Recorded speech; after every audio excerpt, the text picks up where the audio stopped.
Hello. Hey, Hi, Kayla. lovely. How are you doing? I'm good. How are you? I'm all right. Um, you know, Unfortunately, we have to have this conversation. We've already talked about, you know, violence in America before, but We have to have this conversation again. Well, first off, let's start with saying welcome, everybody, and a happy 4th of July. Happy birthday, America. While we have our issues with America, we have the issues with certain things. That doesn't change the fact that, this is the greatest nation on the planet right now. And we live here and we have all the different freedoms that we do have that a lot of countries don't have. So recognizing that and happy birthday, America. Unfortunately, though, on today we have more tragedy. Um, you live in Chicago, okay. So you can give us the 411 and for the people that don't know, which I'm sure everyone knows, but yeah. so Highland Park is like a northern suburb. I guess about maybe 20 or so miles from downtown Chicago. Hmm. Um, and I've never heard about much in terms of Highland Park as it relates to like violence or anything like that. If I'm not mistaken, I think it's a pretty like affluent suburb. I think that, you know, people are just kind of there living, minding their business. And so, I don't think, I mean, no one expects, this type of thing to happen. But I think some people are more on edge just day to day than others are. And I would say that, like, in that suburb, people probably would never guess that there would be anything like this happening where they were. So, I mean, they started talking about it on the news, like that was all over the news. I guess starting around sometime this afternoon. Hmm. Um, and I was just shocked by how it was happening. Like people are just at a parade, doing their thing, minding their business, Hmm. and the guy was, I guess, like on a roof of a building, Hmm. like shooting from the rooftop. Oh my Uh, goodness. and he, I Does think he there were think like, he's in a movie or something? Like what? and they played like video, and you could hear the gunshots, and I'm like, what kind of gun was that? Because it clearly was some kind of, Machine gun yeah, it was like some kind of like, made for war. and I think 30 something 31 people got injured, and I think, well, six that they have reported so far have died. And it's just so unfortunate, the whole thing. They did apprehend him, they got him Hmm. really quickly, um Hmm. which is a good thing. It's just I don't know. uh, It's really really sad that even on a holiday, it just makes people leery of doing like public things. And that's so unfortunate because, we're people. People need other people. We need community. We need public things.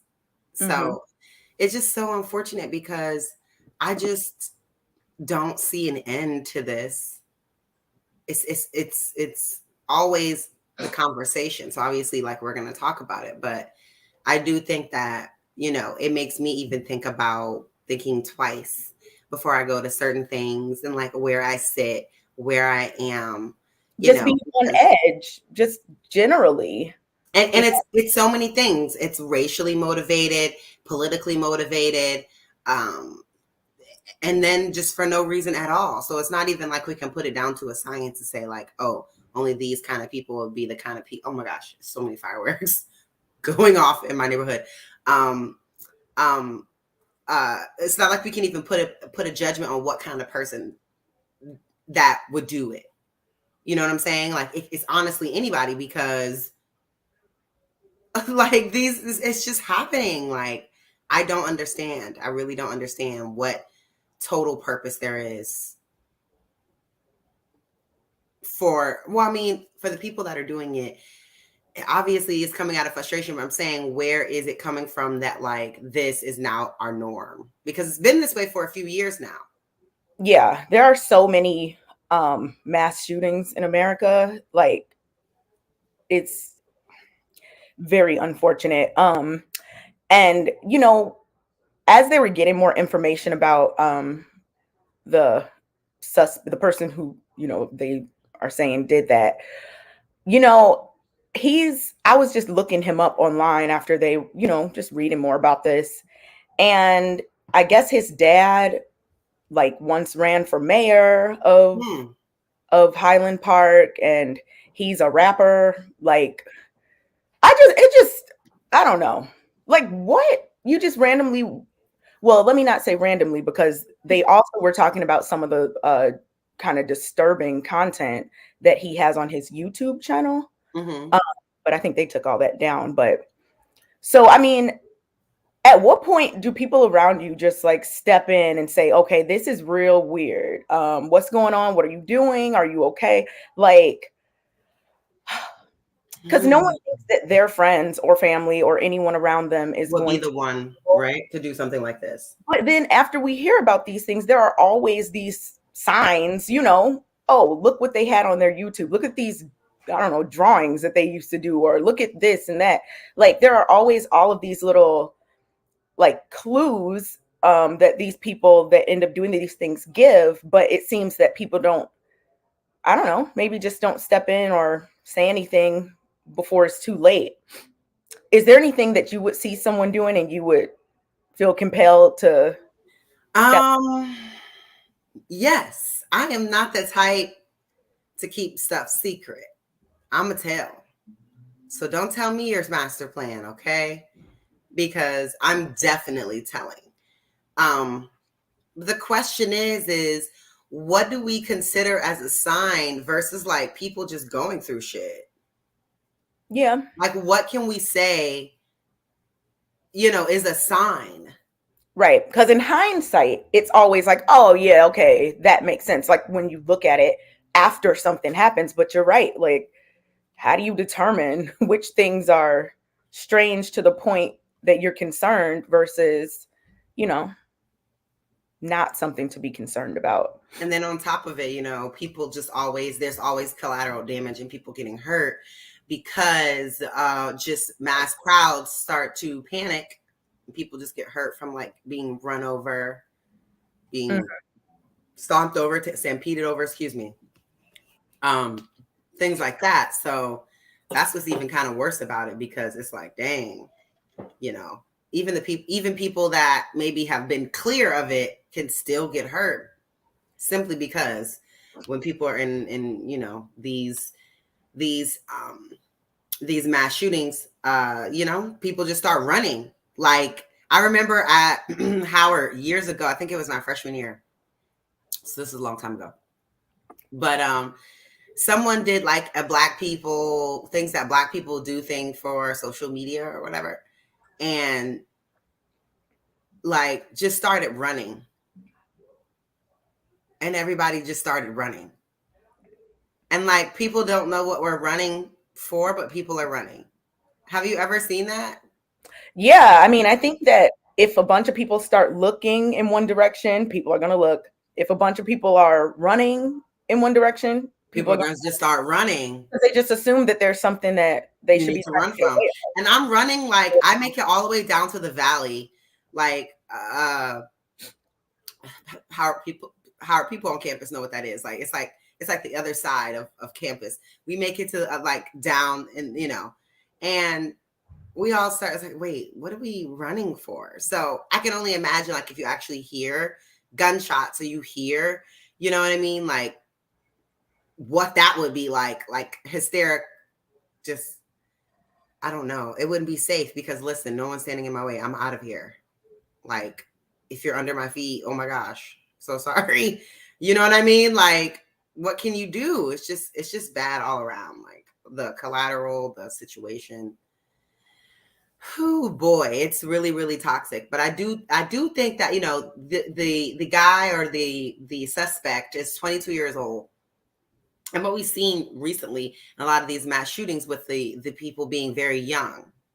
Um and I think that that is a testament to like our society, even for the fact that this man is on the roof, That's like what I said. Like, what video games and movies have you been watching? Because, like, I don't know. I feel like us as millennials, anyone born like before 1995, like born in real 1990, you know what I mean? Like, we understand the difference. Like, I think we're the last generation that really understands the difference between like what's real, what's fake, what's having fun but still being on top of your shit. What's like the balance of understanding, you know, as millennials, the last ones to understand what it was to have life before the internet.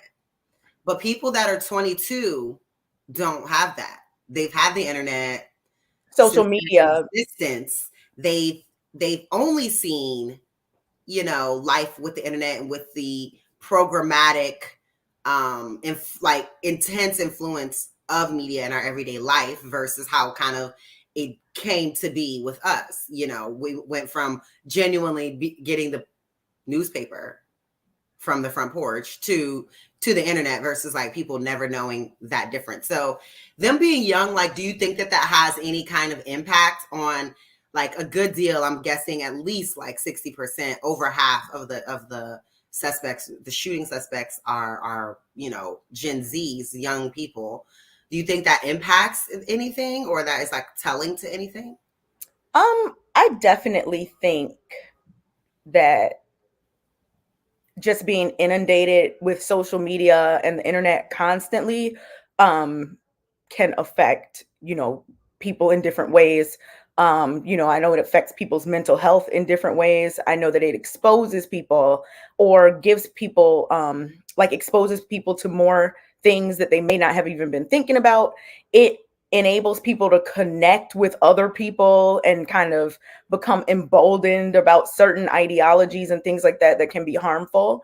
So yeah, I would definitely say that that that constant access is can be a factor in what some certain people end up doing.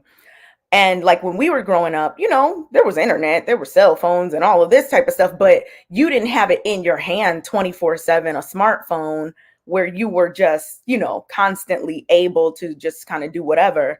And so yeah, I think that that can definitely have an effect on people. I Yeah. think that's why people have to be careful, like especially with what their kids are doing online. Yep. Very, very careful because I genuinely think that like ultimately there has to be some math behind it, some science behind it. You know what I mean? What was that show that I watched where they basically like judge and find criminals based on like a profiling, a profiler? What is that? FBI profiler? Because how can we, like, I'm just trying to think, how do you even profile someone like this? Like, what's the profile? Yeah, I don't. We can't even say like, I want to say, okay, the race, what's the race of this one, this guy? He's white, right? Yeah, he looks white. White. So can we even create a profile starting off of race and saying like, okay, white, young, male? um, is that like an appropriate profile? They would never, and you know who I'm saying. The media would never um, make young white male into a negative stereotype. Like they would never ever even portray. You know what I'm saying? Like Wait, someone's saying Middle Eastern. Is he okay? Let's get this I information don't know what his ethnicity because is. it's hard to say. He's right. White does have like a large umbrella Like you could because, be. but for people who are actually traveled, understand what when I say white, I mean Anglo-Saxon. So, but I know that we also have like that Eastern European, you know, Serbian dark hair kind of a little more tan where people like, but to me, like being an American, those they're still white. So unless they're like Arab, I'm not considering this guy Middle Eastern. He's white. You know what I'm saying? So kind of crazy, but I do think that they're never going to say that. Like, okay, the profile is young, white, nerdy, rejected. Like what? You know, he. I you know how they have that thing where you mark yourself safe on like Facebook or something. Yep. So, of course, a bunch of people from my friends list were marking themselves safe because, the area, a lot of people were concerned or whatever. Right. So I went to that page and I saw people like posting video that they had of literally like people like laid out on the ground. And, the comments were like, delete this. It's so inappropriate. And I was just thinking, like, since we were just talking about social media and, Mhm. the effects and just the way that things, I guess, are communicated now with so much social media. What do you think about people like posting that type of imagery, those types of things from like a real life event online, like Mhm. on a social media platform? That's difficult because I do think that seeing imagery like that can be traumatic. Like somebody even sent me totally unrelated something, but they told me, "Oh, this is so traumatizing." And I'm like, "How is this traumatizing for you?" You know what I'm saying? But like I get it. Like, and even seeing or hearing a very traumatic story can be traumatic for you.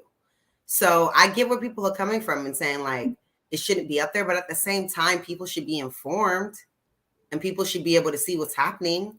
Like we can't hide things. That's the one thing. And like we over here celebrating America, freedom, blah, blah, blah.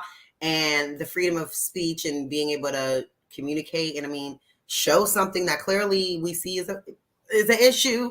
Um, that's kind of a slippery slope, but I think it should be able to be seen. And I like how Instagram now has that like sensitive content thing so that you can censor yourself. If it's something that you don't want to see, you don't have to see it by doing that. So I think that is good. But I think like this comment is really, really weird to me. Not weird, but like I've heard it again in the profile of these type of like people that are doing these mass shootings.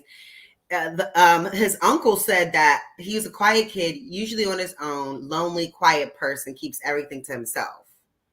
I guess that a red flag? Like, you know what I mean? Like, is that a red flag? Because I'm feeling like it is because I've heard that sentiment from a couple other people describing previous suspects from mass shootings. So like, but then at the same time, can't people just be like quiet into themselves? I mean, like Yeah. it's a slippery slope, but I guess like what's the profile? What can we even freaking do? Like what can we honestly do? And it seems so just random. Like, how do you know? It's just it just seems so random. And I think that's the part that makes it so scary.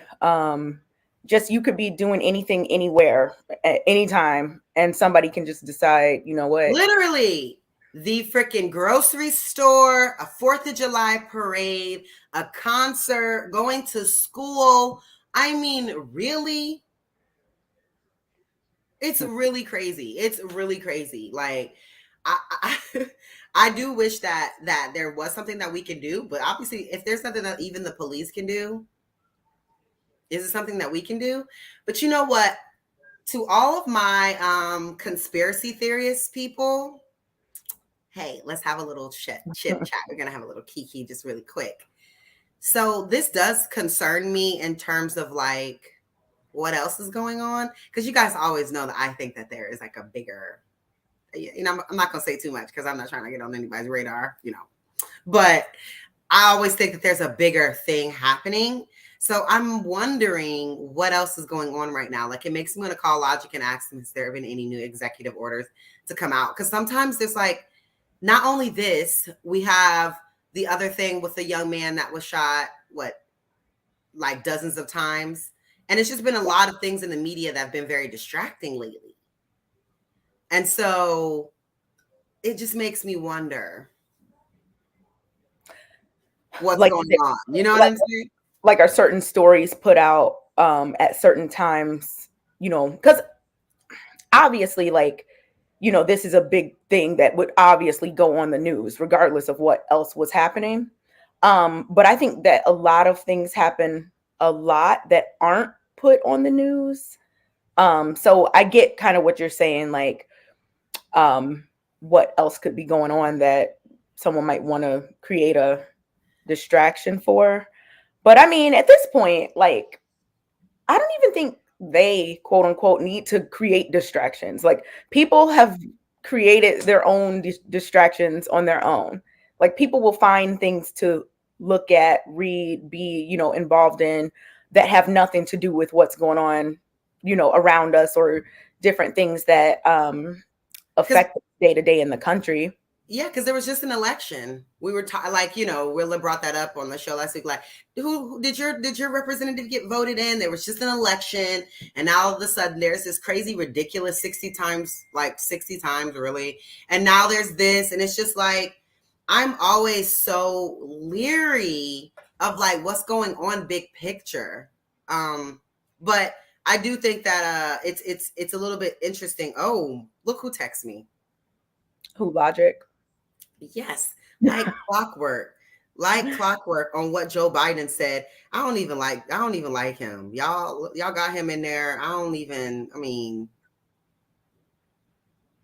but it's just kind of crazy how he's brought in unharmed, yet an unarmed black man is shot 60 times in a car. Like, come on.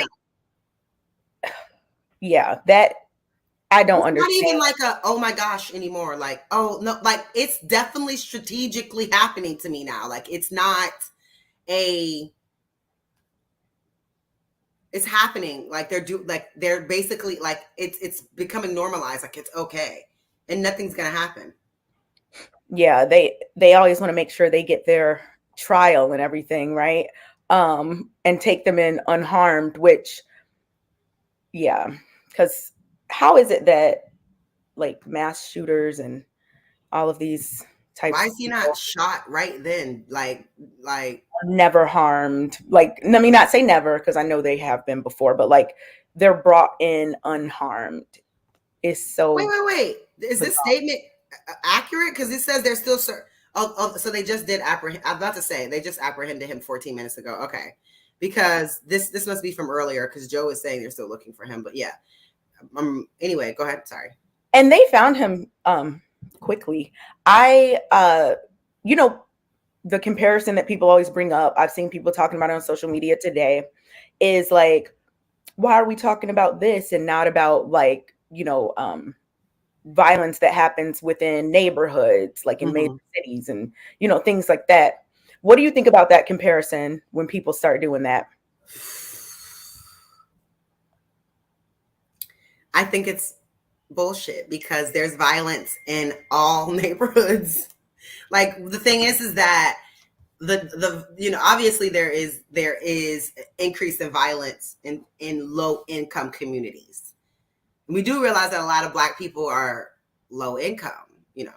Our ancestors worked for free, and then here we are. So, I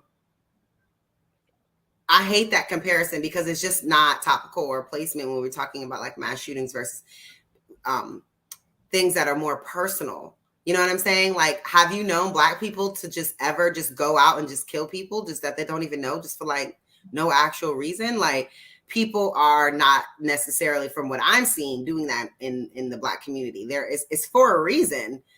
It's personal. No one's just doing drive-bys in just neighborhoods just because like they're there for some reason, for someone. In what I've seen, so it's just not compare. It's not a comparison to me. It's not even you're not even able to compare that really. Yeah, I don't like that comparison either. Because like you said, we know that areas that have more poverty have more crime. Like we know that there are things that happen for certain neighborhoods to end up in the situation that they're in. Like there's a whole, there are lots of different things that contribute to that. And, of course, there's personal accountability as well, always.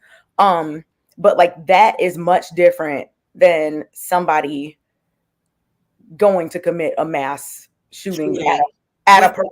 Like with a weapon made for war.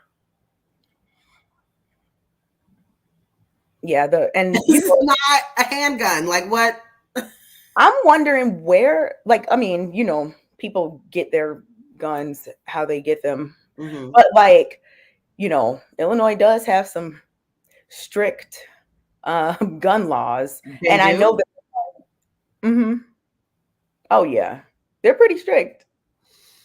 You cannot get like the gun that he used, like just based on what I heard, I'm pretty sure that that was not purchased by anyone in Illinois legally. No, Like, he brought that from somewhere else. yeah, because you can't even get that type of you can't get those types of It guns. says he had a high powered rifle trying to get the exact Type. Yeah, that's what I'm waiting to see too, because I didn't see what kind it was. I just heard it. high power rifle. Ooh, yeah.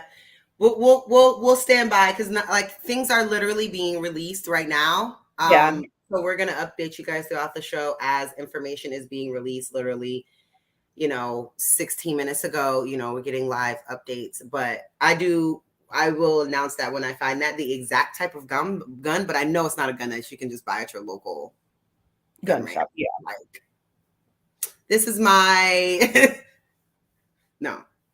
So that's pretty crazy. But I do think also like it's just the fact that these suspects never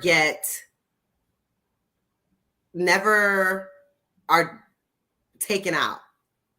They're always taken in alive, and then there's always this story about their life, like Oh other yeah. people aren't going through worse, and like that there's anything. But the media does that though, and like gives them a story, like victimizes a lot of them, like, oh, he was this quiet kid, or oh, he was this bullied kid, and it's just Yeah. like, do you know what little kids go through in like urban neighborhoods? Like, don't talk to me about bullying. Like, Yeah, ugh. I don't think I can only imagine, like you said, this is developing now. Like, we're getting more and more details. We're going to be hearing about this, in the upcoming days, weeks, whatever. And, you know, just based on what's happened before, like you said, the picture is painted like the person was troubled and or they were bullied or they were, quiet and didn't have many friends and all these types of things. And it's just really interesting how the stories are told depending on what the suspect looks like what race they are. Yeah. Oh my goodness. They're right though. I'm still trying to understand why it's hard to find why they saying they can't ID, like they can't the actual type of gun. Yeah, that's what I was, because they actually got the gun. Like they got that. He left it on the roof where he was, and they got that like really early on, as this whole thing was happening. But they won't release that. Right. That's what I'm wondering why they're not specifically saying what type of gun it was. Mm-hmm. Looking at his photo, let me see if I can upload. I forgot. I don't have that ability. It's gonna upload the photo so we can show the photo of him. Robert E. Bobby Crimmon III is his name. Cremo. Cremo? My bad. Yeah. Cremo. Mm-hmm. Yeah, and Mm-hmm. I just. Mm-hmm. He called his crime very random and very intentional. Who said that? That's what he said. He said that. Suspect Robert Cremo. That's what he said. Random and According to intentional. Chicago Sun Times. Yep. That it was very random and very intentional. Why people every site keeps saying high power rifle? It's a reason that they're not releasing the type of gun. So pay attention to things like this, guys. When they bring him in unarmed, then they don't release certain details that are imperative to knowing what's really going on. Seriously. I thought it was what? What I are have you? Yeah, so there's probably, and I think people have different views about, gun laws and all of these types of things. I think that, people should be able to own guns. I think that certain guns people just don't need. Agreed. Because I grew up with guns, so I'm here for guns, but just like not rifles, not like machine guns. I just don't understand the need for machine guns. They said the victims were between the ages of 8 and 85. So everybody? I mean, what? Like any kind of, I mean, what? More than 36 people hurt, mostly by gunshots. So the other people that were hurt on top of I mean, come on. This is crazy. And what's worse is that because it's a parade and because it's 4th of July and people are expecting bam, like fireworks and drama and all of these things. I could see why some people were saying like, oh, they thought it was a part of the parade, which is like even worse because some people, may not have acted soon as they could because they thought that it was a part of the parade or something that was going on. So that's what just makes it even worse in such like a joyous occasion.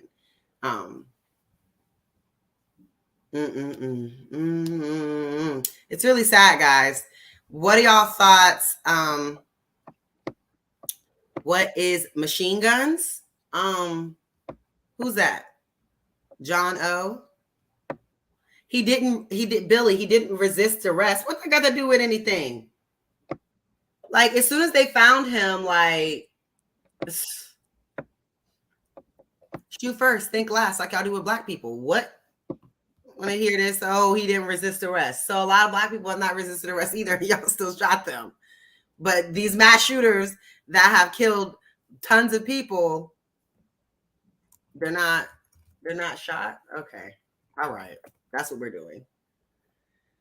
Okay. So machine gun, since someone needs me to Google it, fully automatic rifle, auto loading firearm designed to sustain direct fire with rifle cartridges.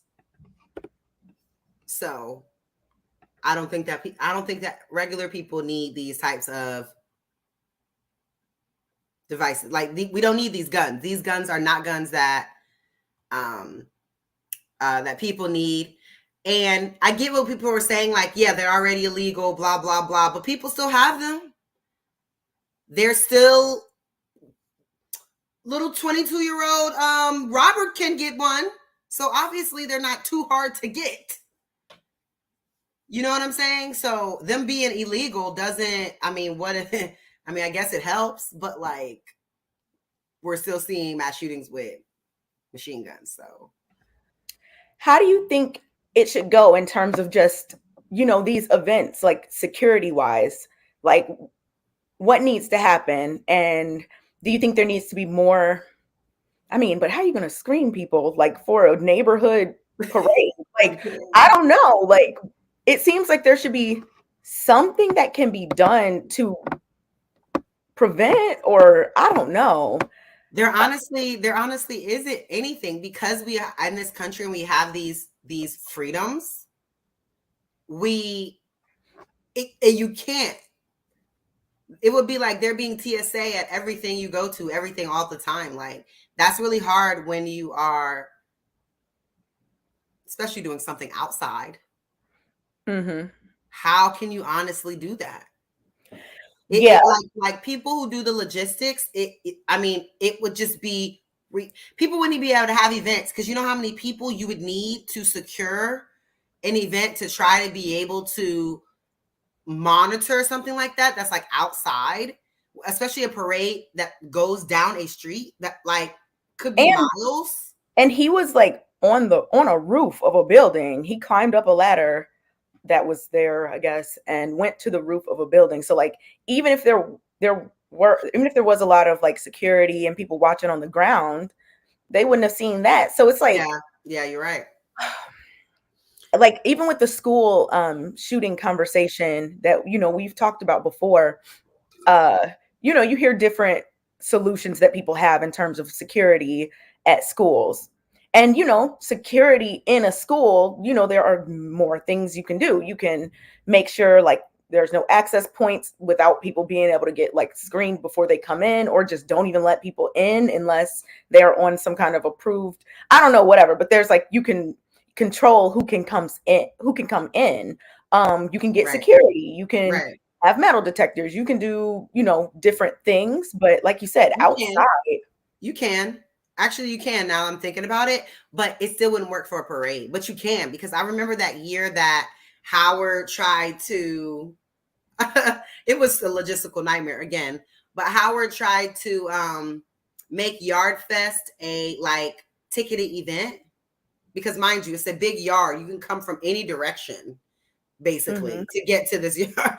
Try to do a ticketed event and put like fences, like it was a nightmare. When you're trying to do something outside, it just is really, really hard. You can't put metal detectors outside. People are outside. The only thing that you can really do is like, I'm thinking aerospace wise, like maybe have a couple of drones that like I mean, that's what I'm saying. This is money, but I'm just thinking solution wise, maybe have a couple of drones that like that hover and police the area, that just constantly stay over the event and like, I don't know, look for things that look unusual, look for people on rooftops, look for things, people with suspiciously large bags. I don't know. Like, that's the only thing I can think of when you're doing like something outside like that. That's the only thing that you'll be able to do. So there's really no way to secure an outside event any other way. They just canceled basically all the fireworks shows in the area. Oh In God. a lot of the suburbs, and like even, yeah, in a lot of the suburbs, they just canceled those events for today because they were just like, you know what, we just gonna cancel it. I wonder if, you know, when these stories come out, people, have a heightened level of concern and fear and everything like that. I wonder if more things are going to be canceled, or just not even done in the way that they're usually done. Like, if you think about it, this is like the first year since, We've 2020, had, where yeah, people are starting to kind of do these things again. Like the right. last couple of years they were canceled or limited because of, Yeah. Last year and the year before, 2021 and 2020, nobody really. yeah. So I think like now that things are starting to open up more and people are doing more things in large crowds, I'm wondering if like now this gun violence situation is going to cause things to be done differently, or certain events to just be canceled or never scheduled in the first place. Mm. All it does to me is inspire people to get more guns, because people feel like, okay, I need to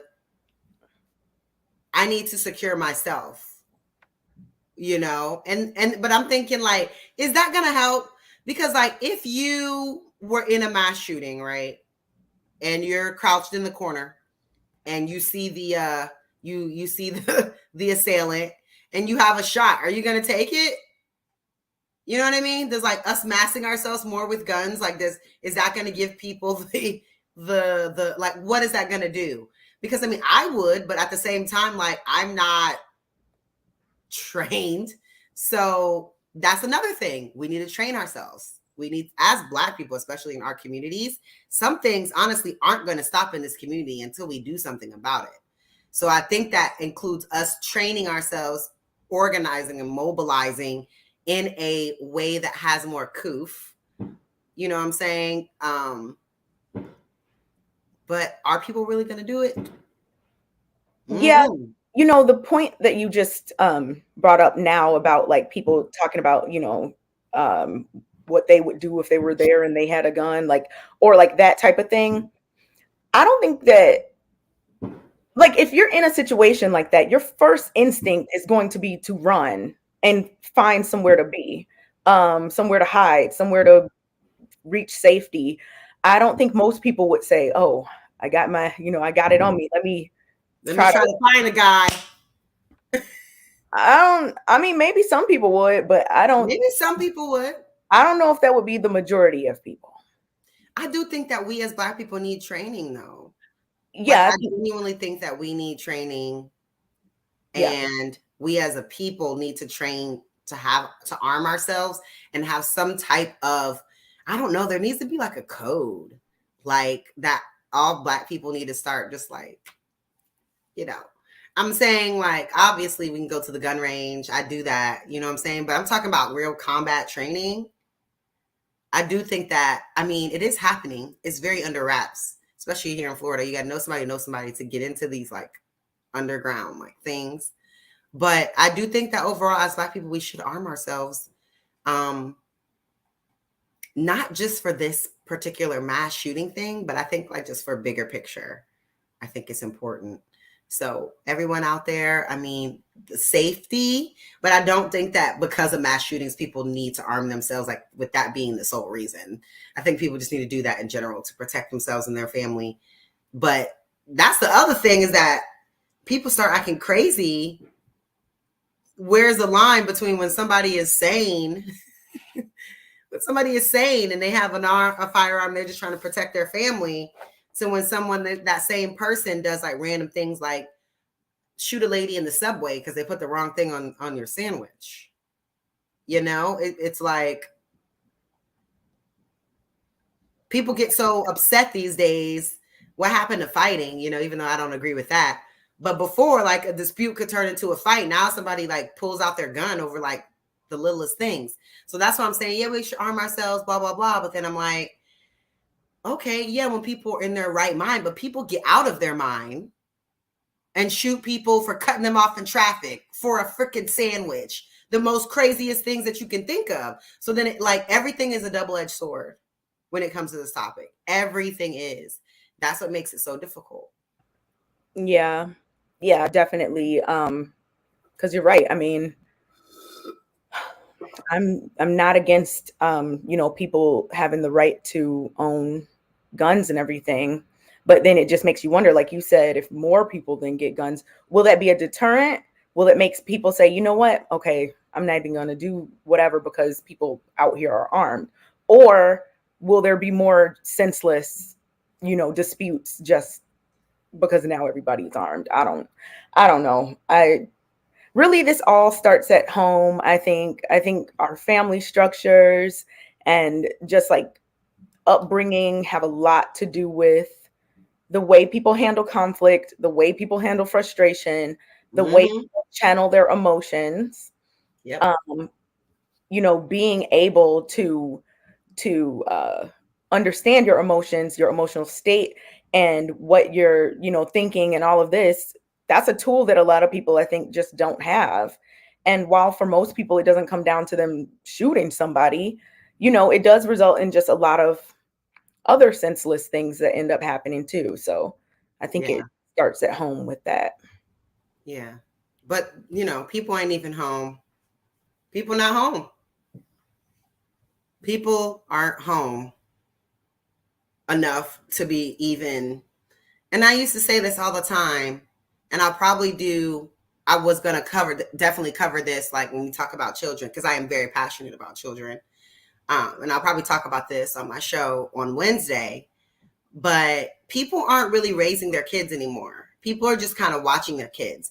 And I watch a lot of YouTube couples, and I see like certain things, and people are just doing like giving their kids things to do to keep them busy and out of their face until they're old enough to just like kind of do stuff for themselves. They don't have to worry about it. And people aren't really raising. Some adults are not even raised and informed. Like you even talked about it before, like some things that people just don't know. And it's really, really sad. So it's hard to say, oh, that these are things that people need to learn at home and learn from young. And it's just like, that's not going to happen because a lot of people are not in any, like being raised in any type of conducive families and households. And now we have these situations where people are going to be having even more children. So I'm kind of scared because like I have to be out here with these people. Like it's even the kids that are like being born right now. Like I have to be out here with them one day. They have to like come out here in the world with us. And I'm scared. Like all the same people are getting older. It's like it's it's a little bit scary. But lines are open, guys. We're gonna keep it cute and short and cute tonight. We just want to take a moment of silence for all the people who lost their life today at the parade. And then we are going to start taking some callers. You guys come up and talk, anything you may have heard regarding the story, or whatever. But we'll just take a moment of silence, and then the lines will be open.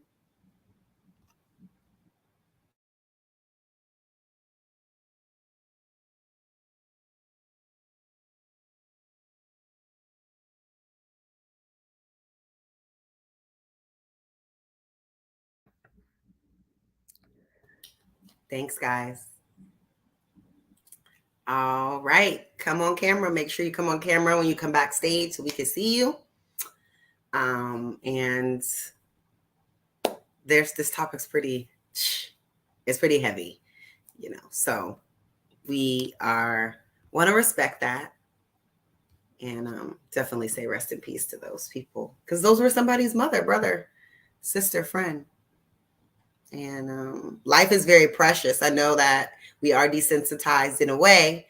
I was even watching, I was taking my nap laying down earlier. I wasn't feeling good. And I was watching Skyfall or some 007 James Bond movie, and it was just so crazy. I've noticed throughout the movie how there's so much like death. As soon as the movie starts, it's like bam, bam, bam, bam, like people just flying off cliffs, bystanders just going up in the air, and it's just like kind of desensitized to it in a way. So that's pretty, that is the world we live in now. So we really got to find that line.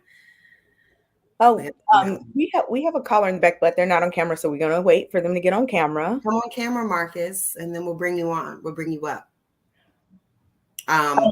Do you think politicians will get more serious now that wealthier communities are being affected now? That is a good question. I was just about to put that one up because I thought that was a good question as well. Mm-hmm. That's interesting. Yeah, because even with like the downtown in Chicago, like there's been some violence downtown recently, and people were making a really big deal about it, and then other people are like, what about the South Side? What about the West Side? What about any other areas in Chicago that have crime, violence and things like that regularly? Mm-hmm. All right. Do we think they'll take it? That's hard to say.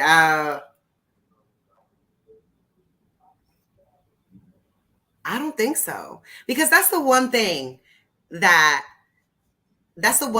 affluent neighborhoods. I've always lived in like pretty affluent neighborhoods, and the people in those neighborhoods don't like to feel the presence of police. They don't like to feel the presence. They want to be protected, but they don't want to feel that. You know what I mean? Like in an affluent community, if there was like police roadblocks or just police set up, like the way that Black communities are over police, if it was ever like that in an affluent community, people will be calling the city like, what's going on? Because it doesn't matter whether it's a good community or bad. When you see police officer, there's just like this feeling. It doesn't really matter. So I do think that I don't know if they're really going to do anything, because in these certain communities, I mean, I don't think that there's going to be any immediate change in the presence in the way that the police system works in these affluent communities. No, but I do think they will try to take different precautions in future events and things like that. I do think that they're going to start over policing those, like the next parade. What's coming up next? What's coming up next? There's a Memorial. No. What's that in September? Labor Day. Labor Day is coming up. When's St. Patrick's Day? Because that's a holiday where that literally there's like parade. That's in March. Okay. So yeah, so next is coming up is Labor Day. And then after that, Halloween. Yeah, I think you're right. Like people don't want to feel that presence of police just on a regular day walking around in their neighborhood in certain communities. But I think that, like you said, the policing at events will be a lot heavier. And I think that will make people in those communities feel more safe.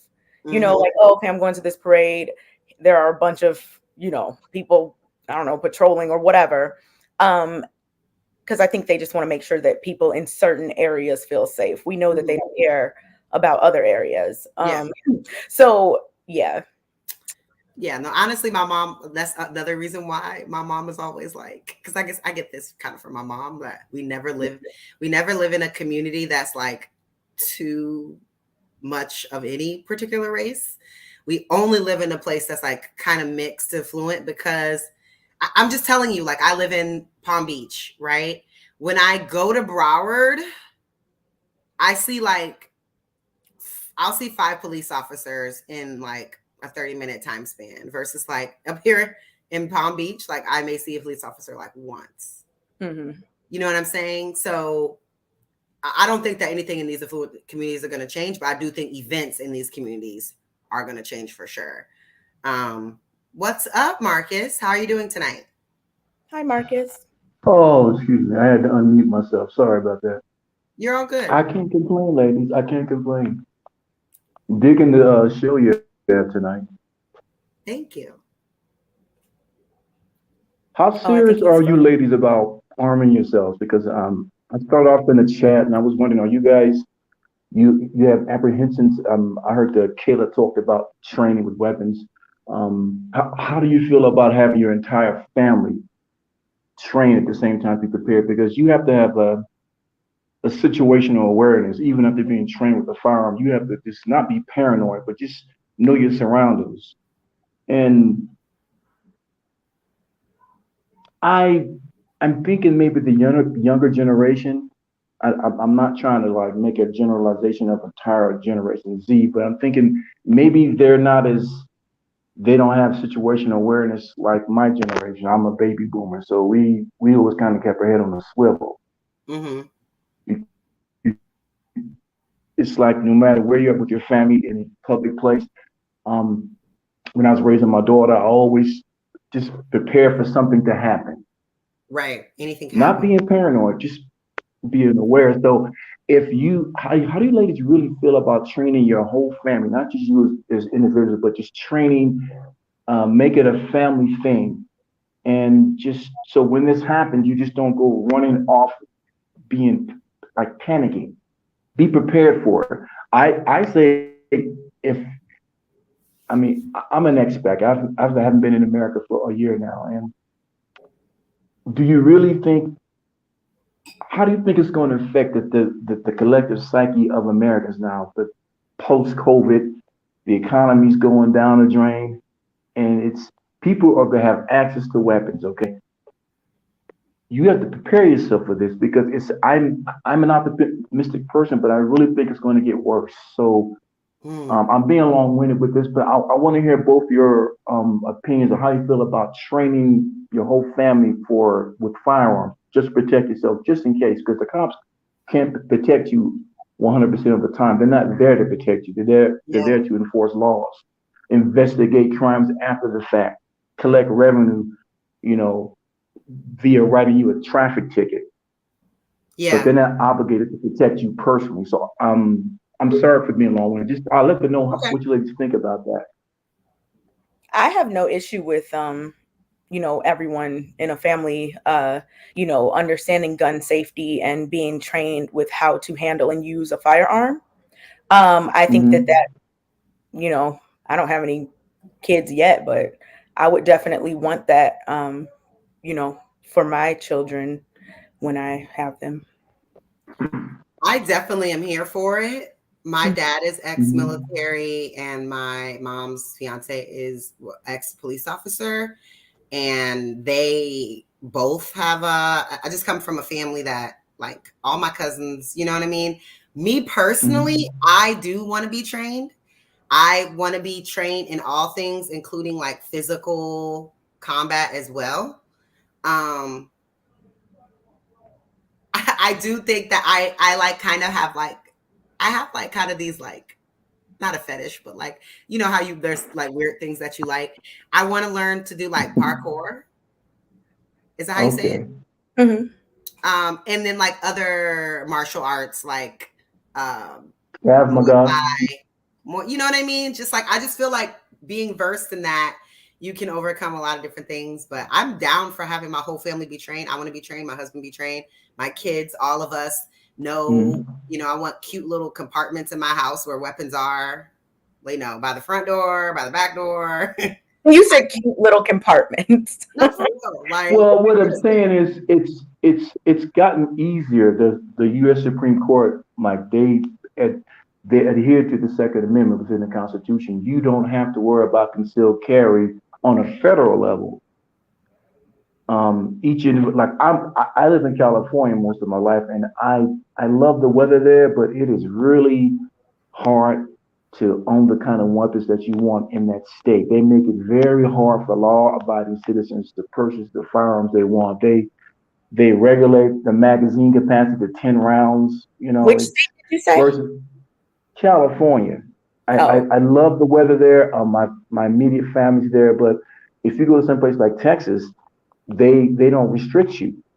So mm, the Supreme Court just recently came down, right? I think before, right after Roe v. Wade ruling, that they're not going to sit there and try to handcuff American citizens. It's your right to protect yourself. It shall not be infringed. I'm paraphrasing the Second Amendment of the Constitution. So uh-huh. you ladies, I know you want to have your cute compartments with your guns and everything, but and that's just your nature. I understand that.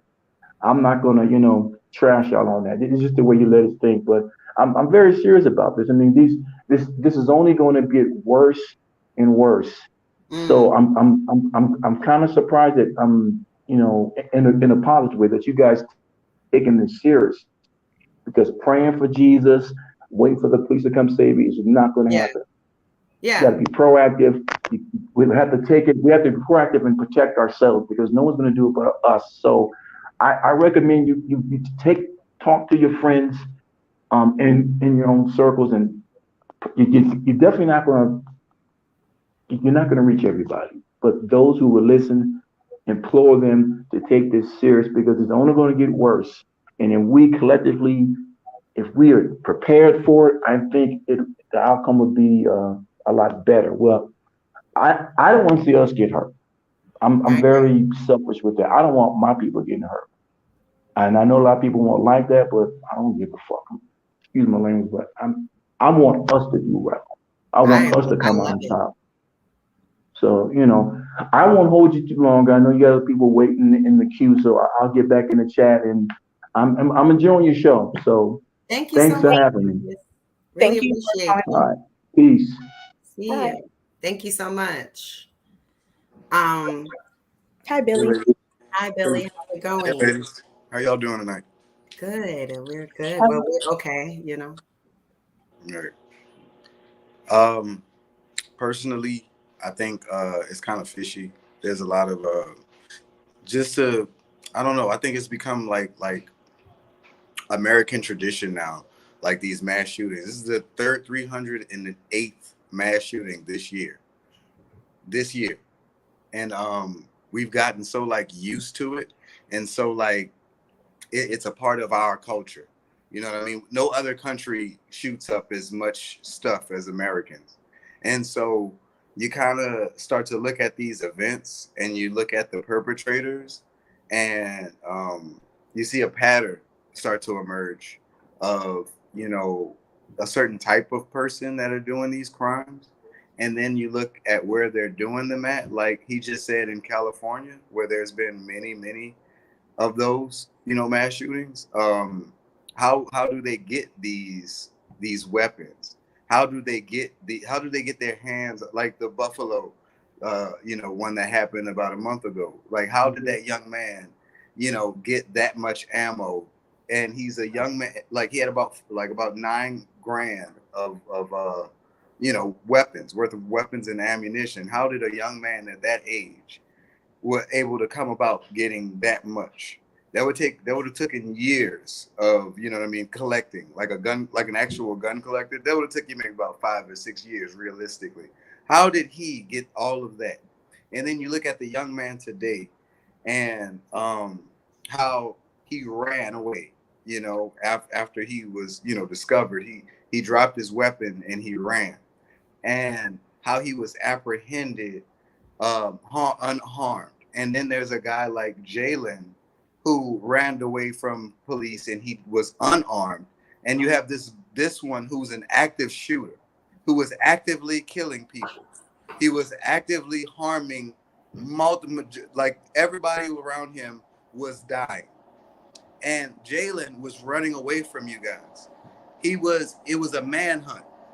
At that's what it looked like to me. It looked like a man. Like I looked at the video, the body cam, and the way that they had 14 officers running him down, and then the moment he turned around, he was gunned down 60 times. It was a bit much. You know what I mean? You look at Philando Castile. You look at like like Mike Brown. There's so many of them who are unarmed and they're shot. They're just bang bang. Their life is just taken right there. But they won't even shoot that guy in the leg to stop him from running. They wouldn't even do that. He was apprehended unharmed, and he ran. So I'm starting to believe that it's an agenda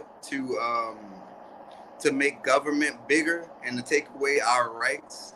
They want to take away the gun laws. They want to manipulate people's reactions and people's insecurities.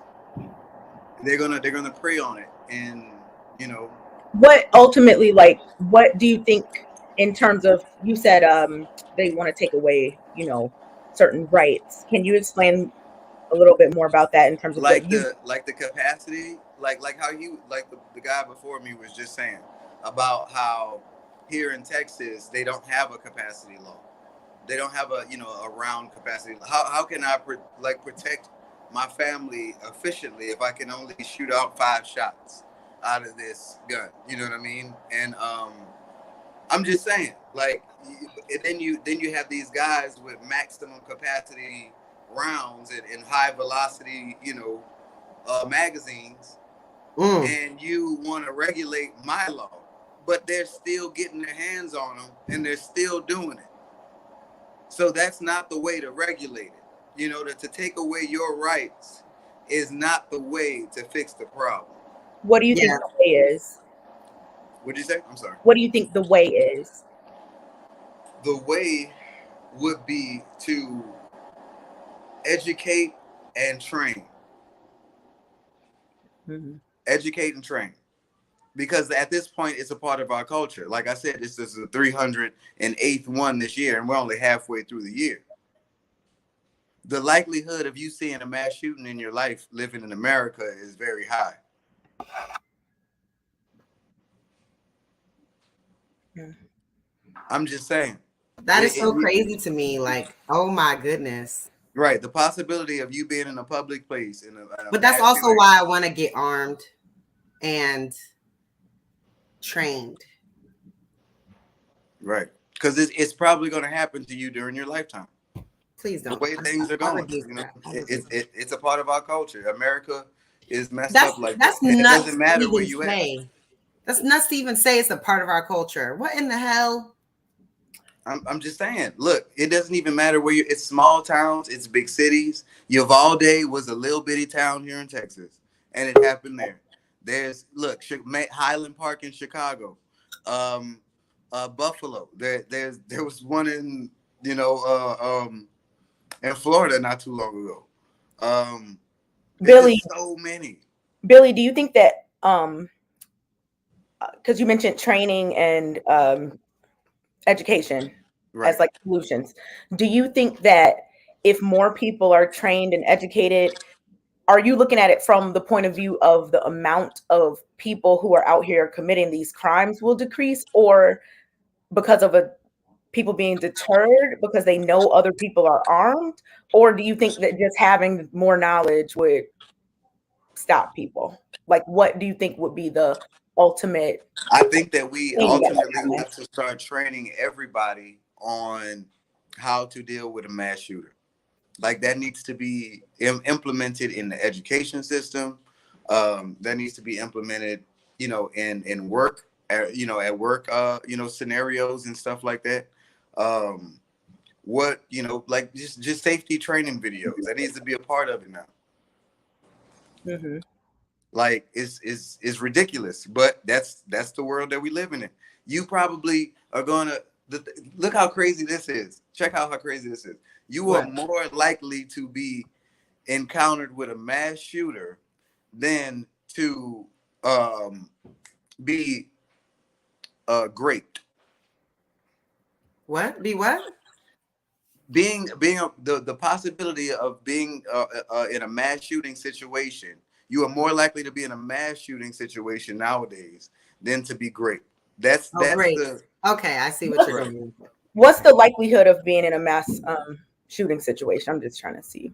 It's something like in your lifetime now. It's like something like 20%. Mm. So like 1 in 5. Yeah, it's something like One one in in five five? people. One in Did five you people read? will Did you experience a read mass that shooting. somewhere? Where did that come? Drop the link in the back channel because this cannot be. Like I have He not he seen it don't like he don't this. got them stats. He just made this Because up. one Look, in no, five is a so lot. look at how many shit. So I'm wrong about this being the 308th shooting shit. No, but you're saying that the likelihood of just any person And I encountering said, a but I'm mass shooting saying situation is 1 in 5. That's a lot. That's in a the lot. past in the past 10 years, they have been happening more frequently, and more people have been being killed. More lives are being taken when it's happening. Mm. I mean, there are lots of mass shootings, but 1 in 5, I think that's a bit That's a skewed. bit intense, no? It's actually a lie because he lied about the I mass ain't lying. shooters. The mass shooters is not over 300. It's 281. No, it's So not 308. you I okay? just googled it. You just Googled it, but then did you check your source? What do they classify? See, that's What's why. your source? Tell me what you know. I thought Okay, mass shooting was over 6 people or something. no, it's classified as what is it, 4? 3 or 4? 4. I Over think it's 4. Yeah. 4. Okay. So yeah, these guys get up here and freestyle. The thing is that the conversation is a layered conversation. If we're talking about the cops, what we need to be talking about is we need to be talking about rules of engagement. We need to start talking about things like escalation of force. That's something that the cops don't have. That if they can have rules of engagement, escalation of force, we can actually take down the cop killing. But when you see what should the conversation should be is how this kid, what is he, 18? Yeah, I think Eight, he's 22. 22. He's 22. 22. okay, I how knew he he was young. Still a how, kid. Still young. Yeah. yeah, how he's but young kid, 22, because then Mm. now it's and the difference between so much to unpacking this though. But that kid was pretty efficient because he was on the rooftop and he was on the rooftop with a rifle. You know what I'm saying? It wasn't a automatic machine gun type Okay. stuff like that. It's because if you got a machine gun, if you got something that's spraying rounds, what you're doing is you're losing your ability to be accurate. So Mm. what it is that it can be anything from a basic hunting rifle. You know what I'm saying? Well, it can be it's a lot of things to talk about when you're talking about this. But the dangerous part about it is you don't want nobody to take your ability to protect yourself. Mm-mm. It's so many different things that go into it. If they take away your guns, No. especially if they say, hey, you know what, you can't have a rifle. Who knows what's gonna happen? You know what I'm Mm-mm. saying? Your husband might need to go out and shoot a deer. You know what I'm saying? What he gonna do? He gonna take a spear and shoot a deer? It's so many different layers of not just only protection, but providing that That they was the want you point to. that I was trying to make, Logic. Case in point. Good one. Okay. Uh, yeah, it's that's why this is a detailed conversation. And the thing is, it's so much information that we can bring forward. We can analyze and we can say, hey, if the military used this and they got a escalation of a force and a rules of engagement where military cannot just mow down nobody with an M16 that's unarmed. It's all kind of rules of engagement, escalation of force. This is the conversation that need to be had with these police officers. That's on the one end for the cops. For the civilians, you know what? I'm just saying it's some crazy fools out here. And then soon as they start being strict and start doing these red flag laws, you know who we're gonna affect? It's gonna affect the black community. Yeah. if you let them start doing red flag laws, it's gonna reflect black communities. It's gonna reflect these people that's supposed to be the protected class, LGBT. You know what I'm saying? These are people that actually have the most allegedly diagnosed mental illness. If you got a mental illness and you keep playing with these red flag laws, you won't be able to protect yourself. Mm. So, but I digress and let y'all be in the conversation. No, it's good logic. Thank you, because that definitely is like helping us all understand what's at stake here and like what's really important in terms of everybody in the Black community understanding like what's good for America is not always what's good for us. Like we have to focus on what's good for us as a community directly and not just these big picture things. I think that we have to think about how each thing individually affects us. Forget everybody else, no offense or whatever. Logic, there are a couple of people in the chat asking about red flag laws. Can you explain that in your own words? And then we'll go to Rico. Oh, red flag laws is what they trying to put in now. So like, uh, Billy got dreadlocks. That's a red flag. So, What? or Billy got a misdemeanor. That's a red flag. Billy beat his girl. Billy got in a fight with a girl when he was so. It's so many. They trying to introduce anything that can stop you from getting a weapon. So that was my generic way of explaining it.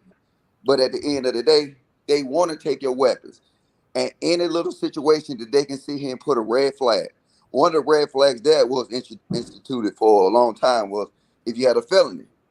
You know what I'm saying? A felony was a red flag to the system. So now it gonna go deeper though. But yeah, I'm gonna sit here and let the conversation build. What's up, Rico? Good Hi, Rico. evening. Hey, Kay. Nice to see you again. Nice to- I it's a lot of stuff being left out. I don't think that description of a red flag law was accurate. If you're a felony, you can't own a gun.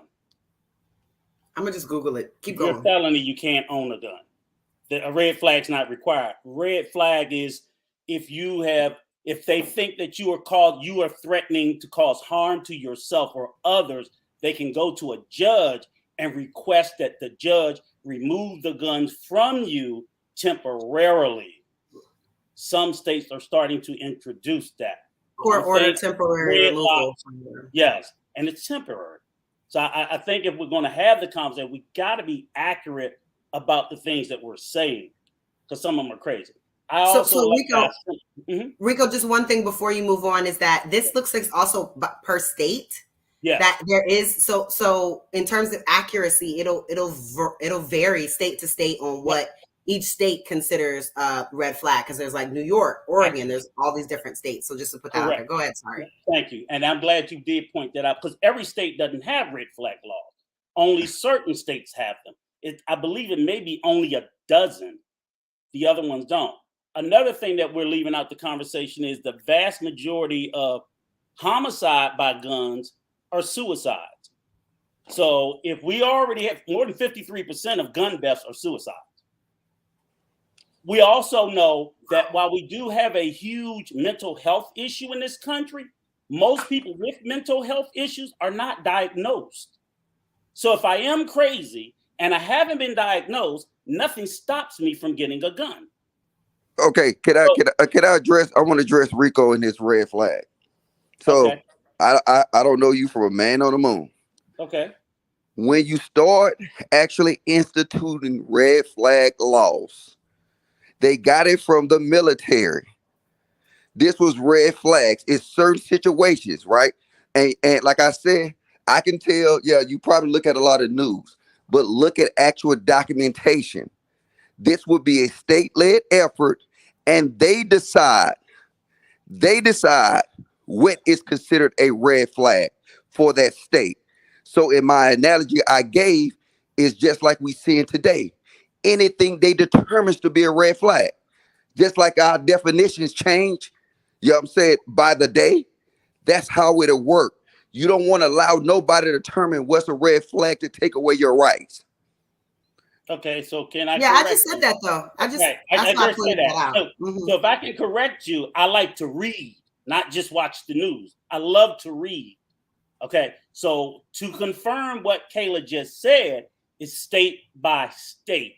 Yes, the state. Please, can you tell me which state has a red flag having dreadlocks? Because you brought that up, sir, not me. No, listen, it was No, sir, you brought up dreadlocks. So if you're going to make a statement like that, please tell me what state that says if you have dreadlocks, that's a red flag for owning a gun. No, listen. What I was doing is I was giving an example of whatever the state determines. But sir, that's a very poor example. No, it wasn't a poor example because look, what you got violence or something else. Listen, bro, what you got to realize is that if you let a state determine what is the criteria for you to get your weapon taken, right? Mm-hmm. Like y'all, and especially they said, oh, profiling, right? Anything.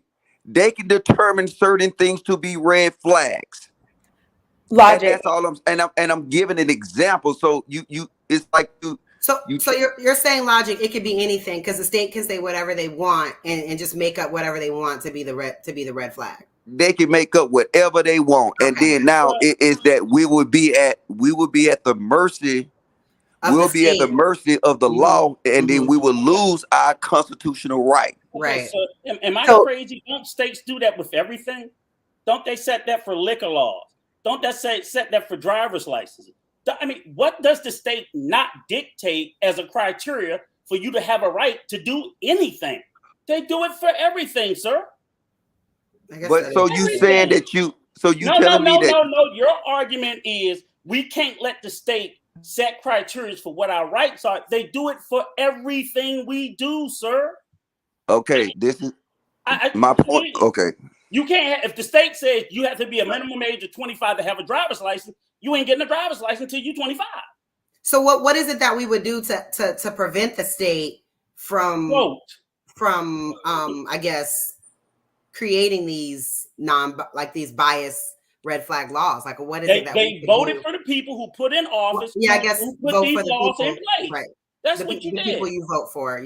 Your vote. So they're not taking your rights. You voted for them to go in, and they obviously felt like in your state there's a problem like this. So to address the problem, they created these laws. And now you're saying, oh, no. If the people of whatever state you're at voted for it, they want red flag laws. Our thing is, as long as it doesn't infringe, infringe on our rights to bear arms, like as long as it doesn't infringe on what the Constitution says, then okay. But I don't think any state should be able to write any law that infringes on what the Constitution says our rights are. But that's how we vote our representation. So if you vote people in who go into your state legislature and they write laws that goes against how you personally feel, take that up with your fellow citizens. They voted for the guys who did it. But do you not understand that nobody voted on red flag laws? Right? So wait, hold up, calm down, bro. Relax. No, I'm calm. No, you ain't. This nigga crazy. Both of you simmer down. Simmer. Yeah. Let Kay jump in and simmer y'all down. Go ahead. I have a question for you just because, as you're talking about this, I'm just wondering your thoughts. Do you think there is anything that should cause a person of age to be unable to own a firearm? Anything. Yes. I think, I mean, in what my are mind, some of the things that you think? I think that if they have a tendency of being like a criminal, and then I'm even going as far as, you know what, it needs to be a hearing to determine this based on the people. It should be just like a trial. You know what I'm saying? Because if it's a constitutional right, then now it need to be more than a state law to take that away. So yeah, I'm in all agreement. Yeah, I think that I think that nobody can just jump in the office and then rally up a lot of people and say we're going to pass these red flag laws because we're emotional about the situations that's happening. I agree with that. Can I ask a question? Where in the Constitution does it say that a felon can't own a gun? I'm not saying that, but that's an example of a red flag law, you stupid fuck. Hey, this nigga's dumb. No. Logic, chill. No. So we can't handle mature.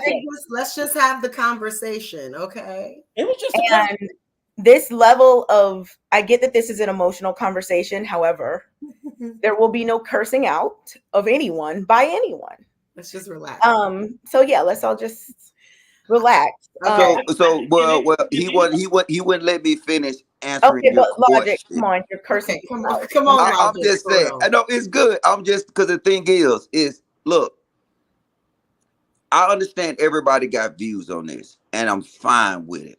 But the thing is, if we get too extreme and we get too emotional, that we see, you know what I'm saying? I mean, just keep it You focused. just got really extreme and emotional No, now. listen, I'm This saying. is just really just ironic that you said that right after an emotional outburst. Okay. But Okay. All right. Fuck it. Y'all got it. Cause I get where you're going, Logic. You're saying them getting emotional in terms of running to the state and creating these red flag laws that are going to infringe on our rights. I get where you're coming from, but that doesn't negate like we have to relax. You know what I'm saying? But I get what you're saying, and I agree. But we still have to like respect the platform, and just And see, my whole point I'm making is that we will look back at this and we will say, damn, we should have actually had a detailed conversation. The thing is we don't know that these people work for us. So many times, just like he said that people vote people in to pass these laws. No, people vote them in for something else. It can be you can vote them in for health care and they'll pass these red flag laws on you. And at the end of the day, nobody hold them accountable. Would you realize you can go up to your local your local governance system and say, look, we want you gone. And it has been done. You know what I'm saying? But we don't exercise that power as Americans because we let everybody determine what's best for us instead of us determining what's best for us. And if you in the city, guess what? Yes, you might not need a high power rifle. I understand that. But at the end of the day, do you want to lose your right to have that? Because once you lose your right to have that, best believe it will be 5 times harder to get it back. That's all I'm saying. So the only one just to be clear, because the question originally, like we kind of got away from it a little bit.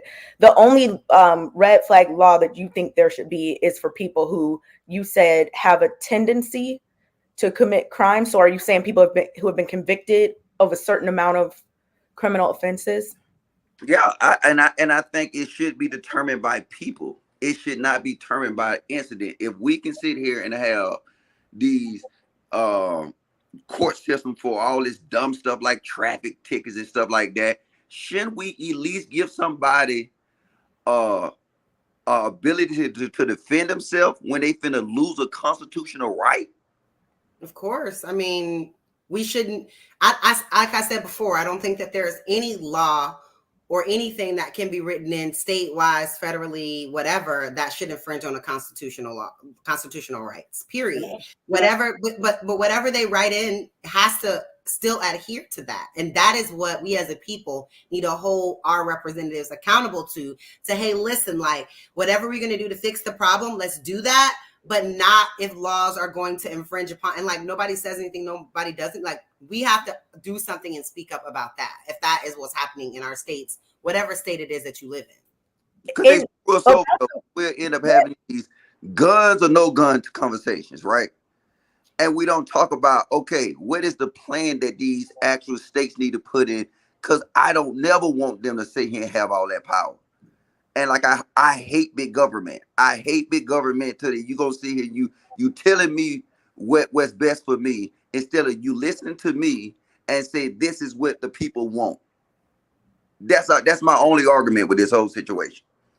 The red flag laws, like just based on the definition that was read earlier, I think Kayla read it, right? You read the definition earlier. Isn't that in and of itself like the process that you're talking about, where someone can petition and then you go to court and then you see if it's going to get taken away or not? I mean, that's what it sounded like to me, which sounds like the process that you just said should happen. No, what they do is they're going to take it. You already lost it. You can petition to say, look, this person is not in this, I don't know, whatever, they shouldn't own a gun. Then you go to court, right? And they decide whether or not they're going to temporarily take away your firearms. If I'm not understanding that correctly, definitely explain, but that sounds like what you just said should happen. No. I said it should be determined by the people and not the state. So no people is determine this. Look, when you have these situations, right? If y'all actually, I mean, and it's going to happen now anyway, and we'll start seeing it. That somebody, I can make a phone call right now to Rico, and me and him having a heated argument or a heated debate, right? Is that they gonna make it to where I can call the police station next to Rico and say, "Hey, this dude crazy," and they walk in. It's like when you give. My whole only thing is this: we blindly moving, and we don't want to give. My whole point is, let's not give government power over what was deemed to be constitutional. If we say it's not constitutional, if you say that it's not constitutional that people should have the right to carry, then you know what? That's a different conversation. But if we say that it's constitutional for people to have the right to carry, then be it should be a in-depth process to take that constitutional right away. Okay, thank you for clarifying your position on that. Rico, I think you want to say something. Yeah, go ahead. I want to ask Kayla a question about the constitutional argument, and I get, like you said, you're in support of the Second Amendment because it's a part of the Constitution. But the problem I don't have a problem with the Second Amendment. I mean, I don't support it, but I don't have a problem with it being in the Constitution and people's argument about it being in the Constitution. But then when you sit there and say, so why do we take and do something for people who, like felons and the mentally ill? And I don't think they should have guns, but don't they have the same constitutional right to keep and bear arms? Yeah, that's what I said. I said that even with felons, Yeah. I said it should be a process that somebody just can't take it away. But Kayla, if you could, but they take it away from them anyway. In this country, irregardless, we remove the constitutional right to keep and bear arms from people who have been convicted of a crime, who have served their time, paid their debt to society, and they can no longer walk the streets and protect themselves for fear of being reincarcerated. But the Constitution says nothing about that. So we're still selectively taking away constitutional rights to some Americans. We do that all the time. And if you heard me correctly, I said they should not do that. Sir, I'm not even arguing your point with you. I was asking Kayla a question. No, I agree. I do think that they still have a constitutional right, but now there's already law that's been in place for such a long time, taking that right away, along with voting. You know what I'm saying? Like, right. You pay taxes to live in this country. These laws affect you, but you're not able to have any input. Exactly. Maybe because you've broken the law. I mean, so the Constitution doesn't always. You see what I'm saying? It's like it's kind of weird. They'll say the Constitution is this biblical document that can never be touched, but I'm like, we encroach on it all the time. But that's what I'm saying. When those laws were written into effect in terms of like felons not being able to vote or have gun licenses, did anybody do anything then? Did anybody care or felt like it was infringing on Constitution? It does. Was that like a thing? Because I don't even know when these laws. I'm pretty sure these laws were written in before I was a jet. Yeah, so I don't. They've been around for a long time. Right. So I wasn't a voting adult or even alive. So did anybody have a problem with it then? But basically, the Constitution is how it's to be interpreted. That's why it's forever changing. One year the Constitution says one thing, the next year a new set of judges come in, it says something else. It's how each set reads it and interprets it. That's how Roe just got turned over. Somebody 50 years ago read it one way, and to them it said one thing. Here we are 50 years later, the same Constitution says something else. So, that's why I was just sitting there saying when people stand on this constitutional argument, it's shaky.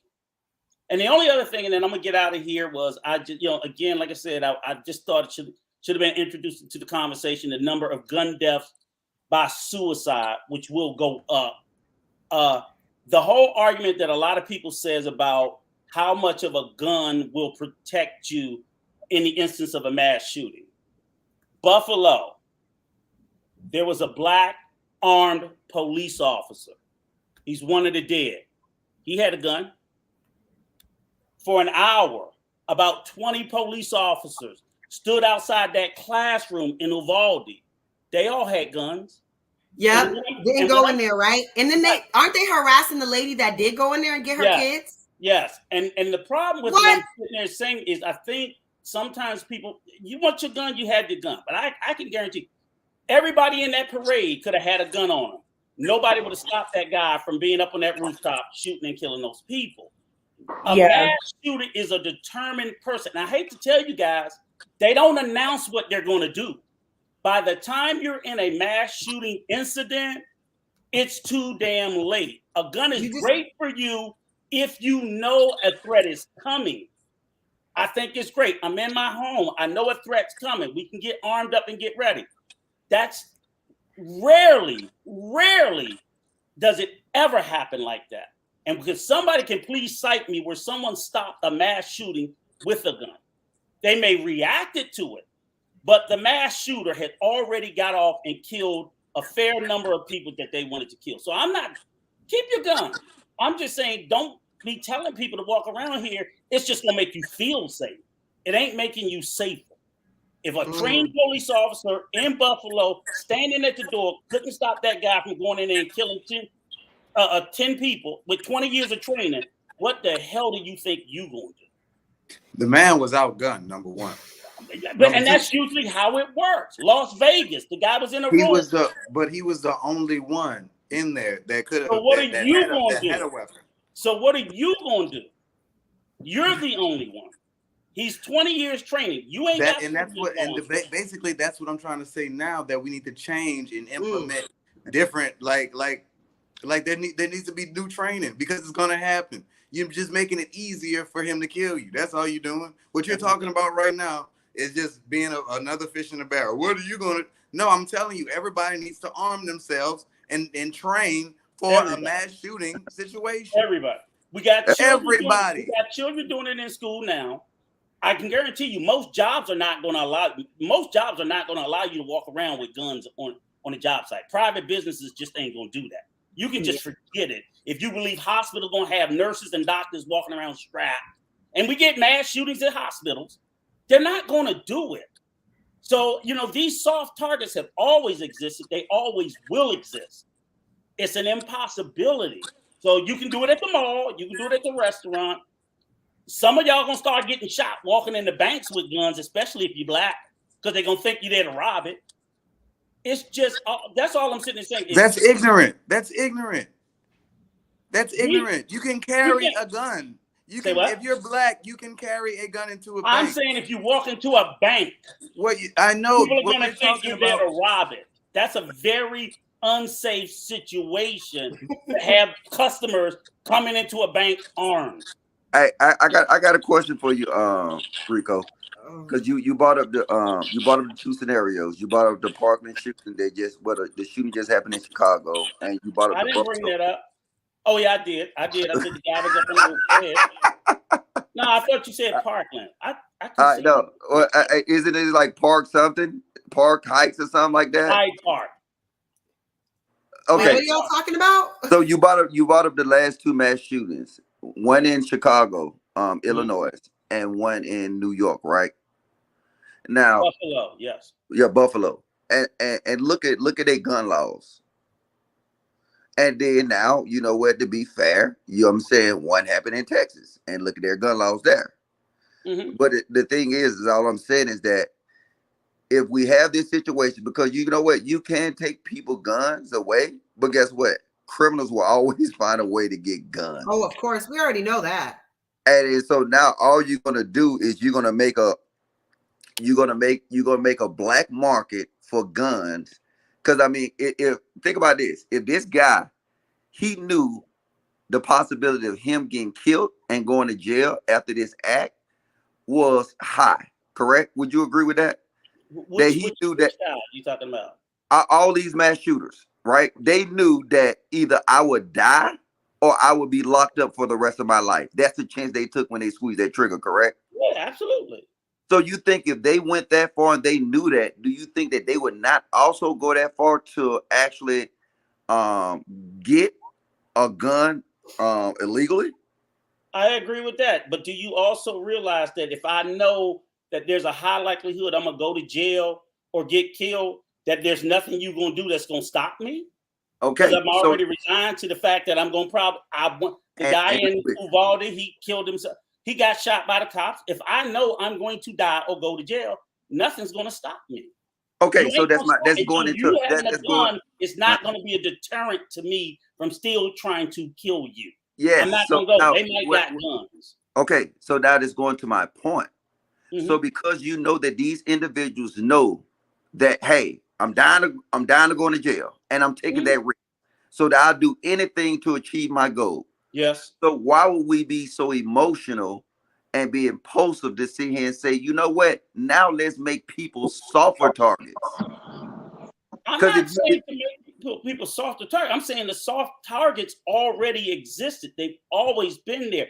We're talking about trying to armor everything, to harden everything, and it's an impossibility. What are we gonna do? We're gonna, it's going to be an impossibility. And do we really want to live in a world? Hell, we might as well put armor from head to toe. but no, but my whole point is And that if the gun law, say like this, right? yep. See, because right now everybody's talking about what? Taking people guns away, correct? No, I don't. No, I'm not. but I'm Well, not talking about you personally. I'm go ahead. saying that is the discussion. Yes. Okay. So now if we just discussed that it's nothing that you would do to stop this person from achieving a goal once they cross Mm-hmm. that line, Mm-hmm. then now if we sit here and say we're gonna go and take everybody else, we're gonna affect everybody else. So all we doing is making softer targets. So I agree with you now. It's a lot of soft targets right around here, and I can tell you use a soft target, so you got some kind of military experience. So now we'll make softer targets now, because what we'll do is we'll be emotional. We'll put forward this gun legislation, and these individuals that's going to do it will find out any means necessary to get a gun to accomplish their goals. Okay, but I will say this, and then I'll be done with it after this. I think, and also in the conversation, we need to start looking at the number of accidental deaths by accidental shootings, children and toddlers getting access to unsecured weapons, shooting their parents and their siblings. You know what I'm saying? This is why we want to act like this doesn't occur and doesn't occur in abundance in America. To me, it's absolutely crazy. You're more likely to be a gun in the home is more likely to be used against someone in the home than someone outside the home. Oh, well, can you ask my question? If we take the guns away, will we No. therefore Well, make the individual? I'm saying I think we'll save a lot of useful idiots from killing themselves and their children and everything else. But no, it may not help with we're always thinking about the victims of violence against someone. We have a country full of people that are killing themselves with guns. That No, far but what I'm outweighs saying, the numbers that are if we, killed by mass shootings. but hold up, if we take the guns and we already identified that the people who do this will get it by any means necessary, but if we take the guns away from the average citizen, would we therefore make them not only soft targets but softer targets? Sure, but I don't hear Okay, anybody that's it. proposing taking away guns. I think they were just saying the excessive loosening of gun laws is going to make things worse. But if that's what it is, then that's what it is. But I'm just saying, it's what happened today. Get used to it. It's not going to stop. It's going to happen again before Friday. Mm-hmm. Just miss me with the prayers and the thoughts, because we don't care. And another school's going to get shot up. And another church is going to get shot up. And another grocery store. Stop acting like, and nobody with a gun is going to stop it. Nobody. Another parade's going to get shot up. Nobody's going to be there with a gun that's going to stop it. But I tell you this. You know you can learn I tell you this. right? Look, wait, hold on. I went to a 4th of July thing today, right? Mm-hmm. And then I had my weapon, right? I had my rifle in the back also, right?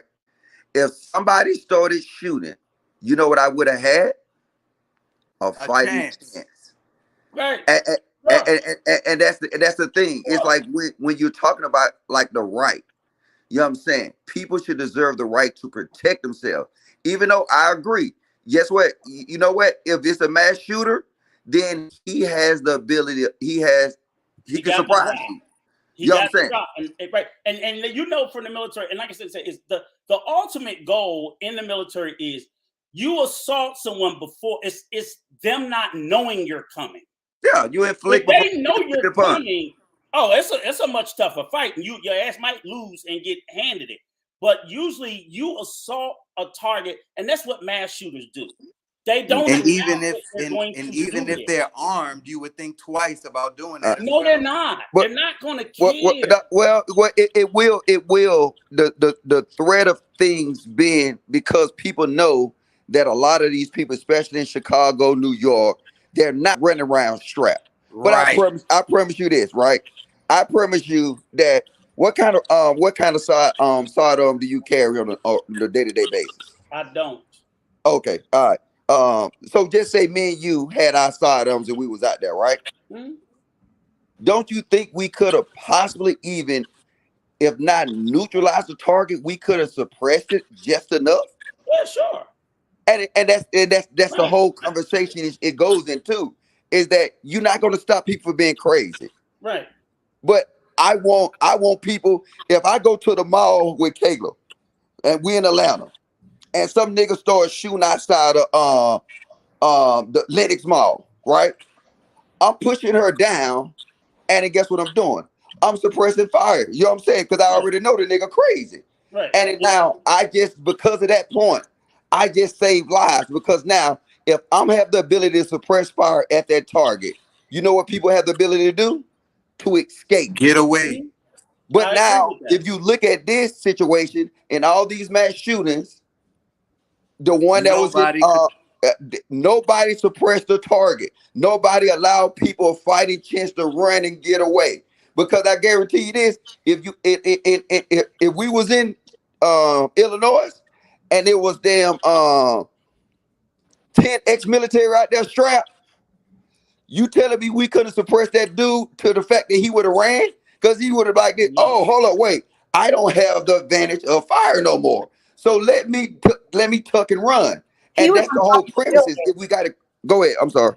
He was on top of a building. Like, do you still like in that situation? And I'm just listening to while you're talking and just like thinking about, what happened today. In that situation with him being like on top of a building. Yes. But When you get fired at, guess what you do? Duh. Especially you a duck, but see, nobody will fire back at him. So you know what he did? You take He had cover, he had right? he had a reason to take cover. Okay, so I get what you're saying, Logic. You're just saying like the threat can be reduced, whether it be because somebody gets the person that's doing this or they Somebody provides cover for people to be right, able just to so that shooting at people him will be makes a able to. disperse, difference. right? Because if you're shooting at him, then he has to focus on not getting shot and Right. Exactly. Okay. And that's how it works. And then now the thing is I don't want to own society. But the thing is, if you continue to have mass shootings, and the goal is to let's take the guns away from the people who getting shot at, and we understand that we ain't gonna be able to neutralize the guns from the people who actually doing the bad stuff. Isn't that kind of crazy? Now Sounds that we stupid think to me. about it. Let's get 651 Mitt to share your perspective. Thank you for your patience. No problem. I don't think taking away guns. First of all, you can't take away guns in the United States. There's too many guns out there. It's impossible. And like Rico Young said, arming everybody is not a solution, and taking away guns is not a solution. It's something we have to deal with. Because I promise you guys, I live in Broward County. So if there's a mass shooting, the majority of everybody gonna hit the ground running. I don't care if you got a firearm. Y'all act like it haven't been no mass shooting in Texas. Where everybody got guns and shoot in Texas. In reality, even with people in combat, when you hit them guns, you shopping, you hit them guns, pop, pop, you're gonna naturally hit the ground and start running. You know, Me and my best friend, we were talking about this the other day, and he like, Tim, why you don't carry your gun around? I said, man, if there's a mass shooting, I'm not finna. That's not my job. If they want to, the United States government want to fix the problem, that's on them. But this is something we have to deal with. I'm not gonna go after no mass shooter with no guns. It's not my job. You know, it is something Sheep we have to and deal with. wolves. What's up? I said sheep and wolves. You gotta have a sheep mindset and a wolf mindset. Hey, You can you be can a call part it. of the pack, or you can I'm protect the pack. calling it. I'm calling reality. And when you start Right, I'm hitting, calling reality too, and I'm just trying to say that when shots are getting fired and my loved you're ones gonna hit the around, ground I'm naturally. not running like a bitch. Okay, well, you be a superhero, and you go and do your thing. But What me, you mean superhero? That it's fight or flight. They got two reactions that most people yeah, and usually I'm on flight. have. I'm on flight. Right, Yeah, and I'm we on know flight. which one you gonna do. You Yeah, just I'm on said flight. you Yeah. just said it. First of all, I don't have my vest on. I use my firearm for my personal protection. Like if somebody coming towards me, trying to rob me, trying to come in my house, I'm doing it for my personal protection. Trying to Right. disarm I get what you're saying. yeah, trying to So, Right. Me, I don't have to have a gun to try to stop a shooter. The fact that Billy, the fact that even me trying to stop him saves lives. that's so I mean, Billy, you mentioned you know, your loved ones being around. Let's say you were somewhere alone and none of your loved ones were there. Would you still take that risk and try to you know, get the shooter? I mean, it depends on the situation dictates. Always the situation dictates. Suppose that the guy walked straight past me and started open fire into a room in his back. I'm at his back and he doesn't even see me. Why would I run away when I could save lives by just trying to stop him? I want to ask you guys a question. in that scenario, I get it. I'm talking about you shopping Now, or if he got the drop on me, if I'm one of the ones that he just walked in on, of course I'm going to duck and I'm going to hide. I'm not trying to and get but hit. that's naturally how it goes. When a Can I man, ask a But what I'm question? trying to say, look. But what I'm trying when- to say is that you to constantly be in sheep mode, to be in fear mode, to be like I got to get the hell up out of here and save my hide. At some point in time, as a man, yeah. your instinct need to kick in to be like I need to protect everyone. So My Billy, job, my can life I ask you a needs to. question, Billy? In a mass shooter incident, you're But walking I out don't the know. grocery store. I just want to ask you a question, a scenario, because now pretend we're in this world, everybody's strapped. You walking out the store, you hear gunshots. You run back into the store, everybody done pulled. Who you shooting? And Who that's you the shooting? reality. You know what I'm saying? These are scenarios that people are not trying to think through because And that's trained officers right. are trained to look to assess who's friend or foe. Most of us don't. Yeah, just like They Jalen, don't huh? though. Just They like That's all don't. Jalen. Them I'm saying. Just officers like don't Jalen, right? be. No, they screw it up too. And I'm saying they're They trained screw and up a mess it lot up. when it comes to us, though, huh? Absolutely. And they're You know what? trained. So I'm Yeah, I saying know. an I untrained know, person because you going sound into a crazy right now. situation, they're going into a situation and there's multiple people with guns. We're just gonna start popping everybody. People gonna just start. And Everybody with a gun just start popping off. Come on. another thing too, Everybody got guns. another thing to consider too, like while y'all was talking about this, I'm just thinking it through. I used to live in the In a main. Hold grocery on. store, hold on real quick, Billy, real quick. If you're in a grocery store or wherever and people are running, what kind of marksman do you have to be? Like you're gonna be shooting random people. Like it's gonna be more. I don't know. Like I don't know. That's just Kill something more I victims than perpetrators. everybody talk about what they're gonna do in a mass shooting, but reality, them bullets start pop pop. You gonna hit that's just a natural reaction. And when That's there's just like people running everywhere, you don't know who is who. People don't know who you are. Somebody might think you're part of it. Like you never know. Hey, Jimmy, there go was ahead. a military. I'm just saying. How do you ever know? There was a military guy, young black guy that got killed, I believe, in Alabama because he pulled his gun at a mall shooting, and the family are suing now because they took him as a threat. That's why we have to have training across the board. But Billy the Kid, people Black don't guy think as people a should threat. wear, like, They killed, and his father special- was a cop. But Billy the Kid, Alabama.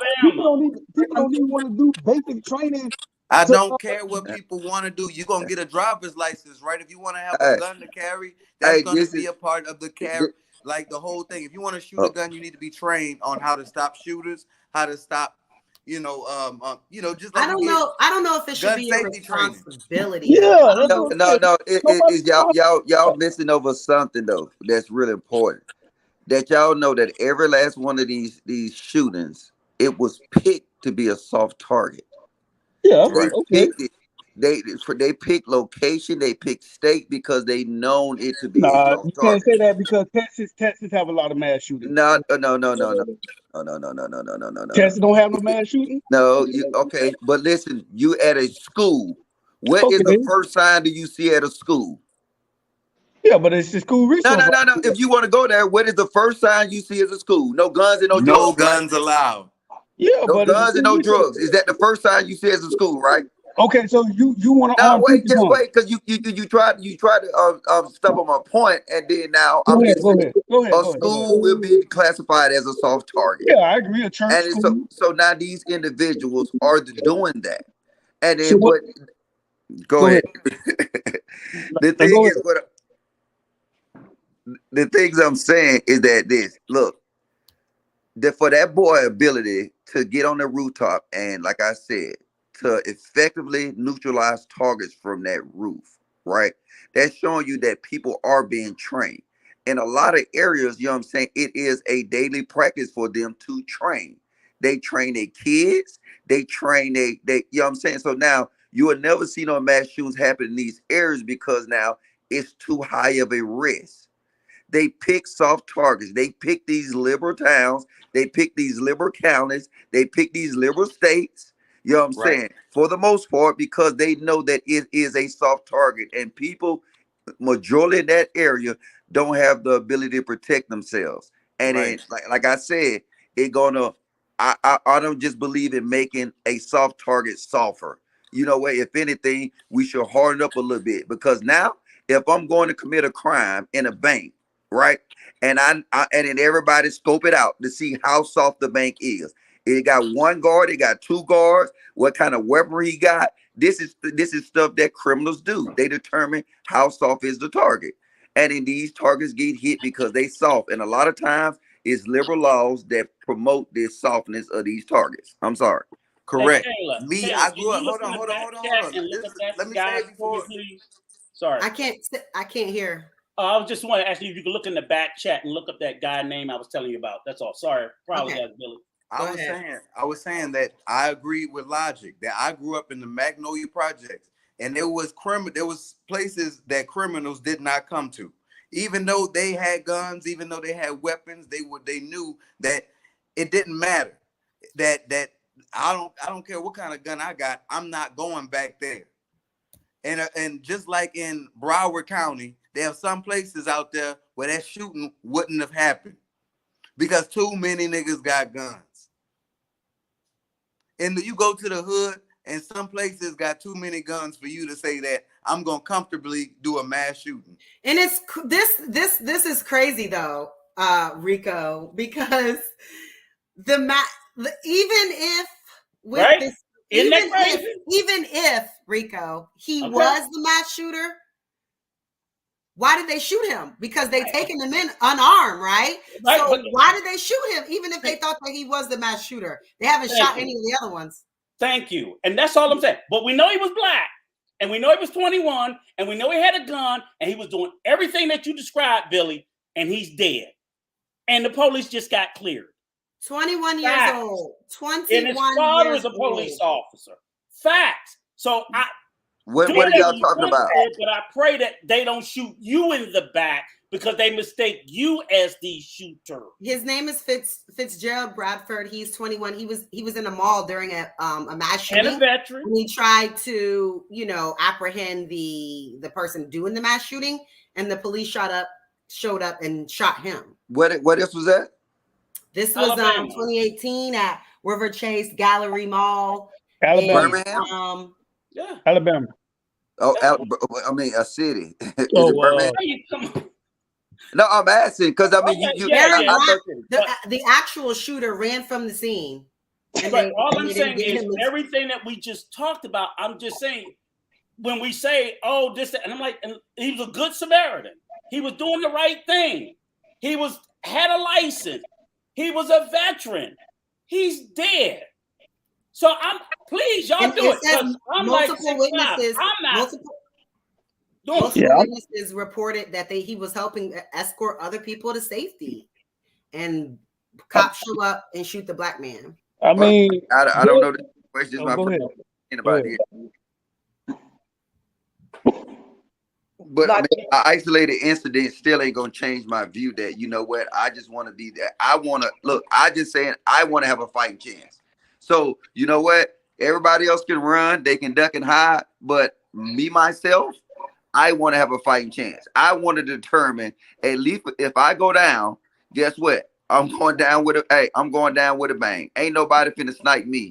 And and the Alabama Attorney General said that the officer's actions were reasonable under the circumstances, and the case would not be presented to a grand jury. I'm just saying we're gonna see more instances of mass shooters get taken in alive. And even the police officer said that he did not give any verbal warnings to Bradford. He didn't even say a word like stop, put your hands up. Nothing. Right. Well, can you put that article in the back chat? I mean, because we talking one sided. Because I didn't see this though, and I love to review it and go over it. I'll drop it in the chat. Oh, thank you. But I don't think taking away guns or arming more people would stop mass shooting. Like Rico said, I think it's just we got to get used to it. It's just part of American culture. That's it. Goodness. I don't feel that the government should take away guns or make people take classes to know the gun laws. It should be up to the person. Like army teachers, this is a lot of my friends are school teachers. They said no, they don't want no responsibility to deal with that. And it's just everybody. I think first of all, to even regulate gun laws, all 50 states have to be on the same page with their gun laws. You can't have one state more liberal than the other state. Like to regulate gun laws, all 50 states have to say, okay, this is how we're gonna do it, and everybody has to follow pattern. When you have one state like the state I live in, Florida, you can buy a firearm without no gun license. You can just go and buy one. Like I think New York and California, they got strict gun laws to buy a firearm. So if I'm from New York, if I want to buy a firearm, I'm just gonna come down to Florida, buy my firearm, and go back up to New York. And in Florida, you can't do that. You can buy it legally. It's a lot of things you can't do with guns. I'm just saying, like you just can't go from New York to Florida with a New York driver's license and buy a gun. It don't work like that. Yeah, I mean, people got dual citizens, but I was just giving an example. I know that. I'm familiar with gun law. Logic. You can go from New York to Virginia and buy a gun. Yeah. The majority of guns in New York City come from the state of Virginia. Right? You don't mean citizenship. You mean licensing. Yeah, in Florida, you can buy a firearm without a gun license. What? No. But you still gotta prove that you're. Yeah. You do. I'm saying that you're a citizen of Florida. Okay, not in the state, but not in the state of Virginia. In the state of Virginia, they sell guns to anybody. I think resident is the word. Residents. And in law, this is another thing in Florida. But that's not every state. As a private gun does owner, not have any residency requirement. You can be from anywhere and buy a gun in Virginia. Anywhere. Well, I'm in Virginia now, and then the first thing they asked me when I went and bought a Vector like 2 months ago. The first thing they asked me is because I came from Alabama, and they said I could not buy a gun until I had a Virginia driver's license, and they turned me away. So I don't know if it's old or new that you're talking about, but I got turned away in the state of Virginia. I live in the state of Maryland, right on the border of Virginia, and I go to Virginia all the time and buy guns. And I have to have a concealed carry license. I have to be a resident, but I don't have a concealed carry. But I go and I bought guns from Virginia, period. So you can come to run a background check, so what? And No, another thing, but wait. So you telling me you can come to Virginia? Yes, from the state of Maryland, you can purchase a gun. Yes, you can. Without a Virginia driver's license? Yes. Oh, I'm gonna check on that because they show. I'm telling you, they show told me no. I had an So Alabama driver's license. Maryland They and told me Virginia no. has a reciprocity. and another I'm thing not in sure Florida. why, but they don't restrict us. And I don't believe they restrict DC residents either. Washington, D.C., because we're all the DMV area. Well, Oh, no, DC, you you're have to check wrong. on You're that. You wrong. have to check on that because Yeah, with DC DC got not being a strict gun state, laws. it's probably different since DC DC not has actual what? state. Strict gun laws. Their Yeah, gun they do. laws are no stricter than Chicago or anywhere else. You can Well, purchase no, we're not. Okay, what Chicago gun laws is super strict, but DC is strict also. Virginia they got real loose gun laws. So Yeah, they do. I know for a fact you can't go to DC with an out of state drive license to get a gun. Matter of fact, I don't even see gun shops in DC. No, I didn't. No, I didn't say buy it in DC. I said you could be a DC resident and go to Virginia and purchase a firearm. You're right. There are. I don't believe there's like maybe one or two gun shop. It's hard to be a gun seller in DC. They won't license you for it as a business, but they can't prevent you from owning a gun in DC. So they come to Maryland. Or Yeah, Virginia. so you like I'm leaving tomorrow because I sure go live from a gun store and do it because I'm telling you they turned maybe they was profiling me maybe I got hit with a red flag because they told me I had my retired military ID and I had my Alabama driver's license and they said no, you cannot get a gun. I didn't say they didn't run a background check. They run listen. I didn't even get, brother. Listen, I didn't even get to the background check. They told me because I didn't have a Virginia driver's license that I was not able to get a gun. I don't know why they told you that, but that's not. And another thing in the state in the state of Florida, I as a privately owner of a gun, I can sell my gun to anyone and don't have to do a background check. And I don't even have to notify the state. That's insane. I don't have to have a bill of sale, so I can have a gun, not doing the background check, not knowing this person is mentally ill. I want to just say, for example, I want to feed my family. Somebody offered me $900 for my gun.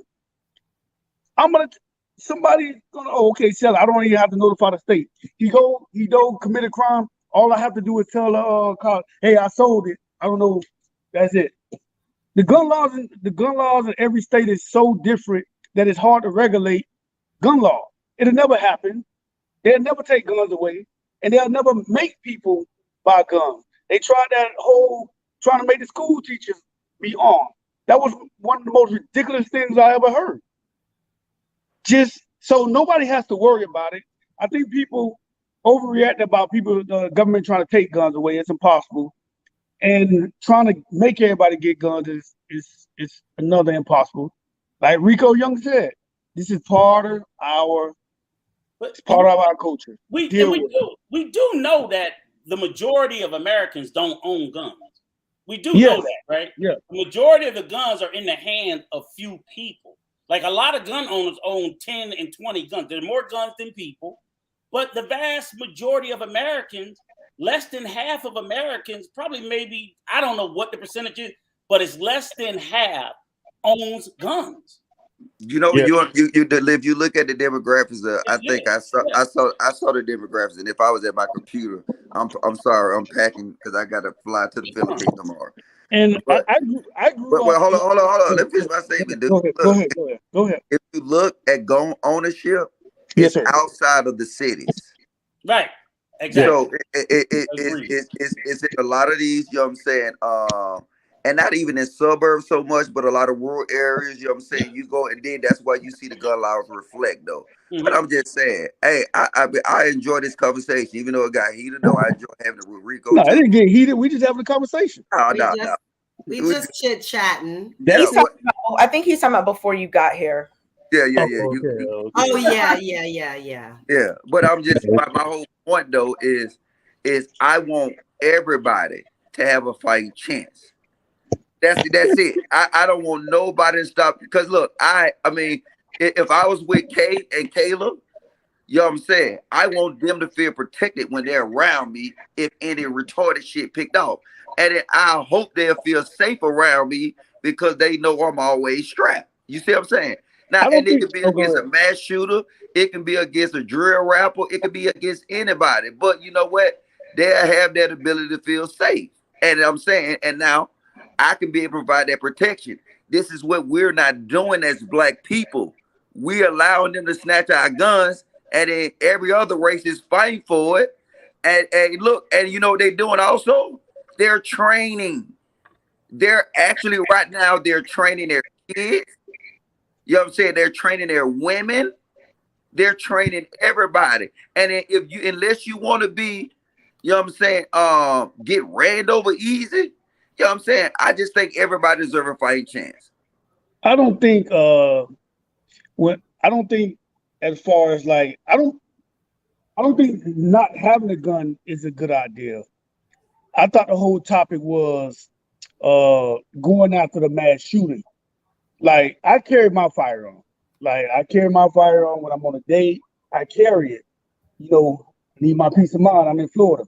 Don't honk your horn when I'm in the car because I know these people down Oh here. goodness. Yeah, in the state of Florida. And I grew up in a household. My mom wouldn't even let us play with guns. We couldn't play with toy guns. She didn't have a gun in the household. And if I wasn't in the profession I'm in now, I probably wouldn't have a gun. But because I'm in the profession I'm in now, I have to have a gun. So I don't like guns, but I do know, especially in Florida, there's a need for a gun. But Yes.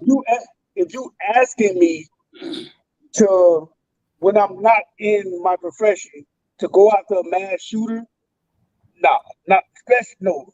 I can't honestly say I do it. Now, if he was like close to me, like Billy the Kid said, like if he close to me, yeah.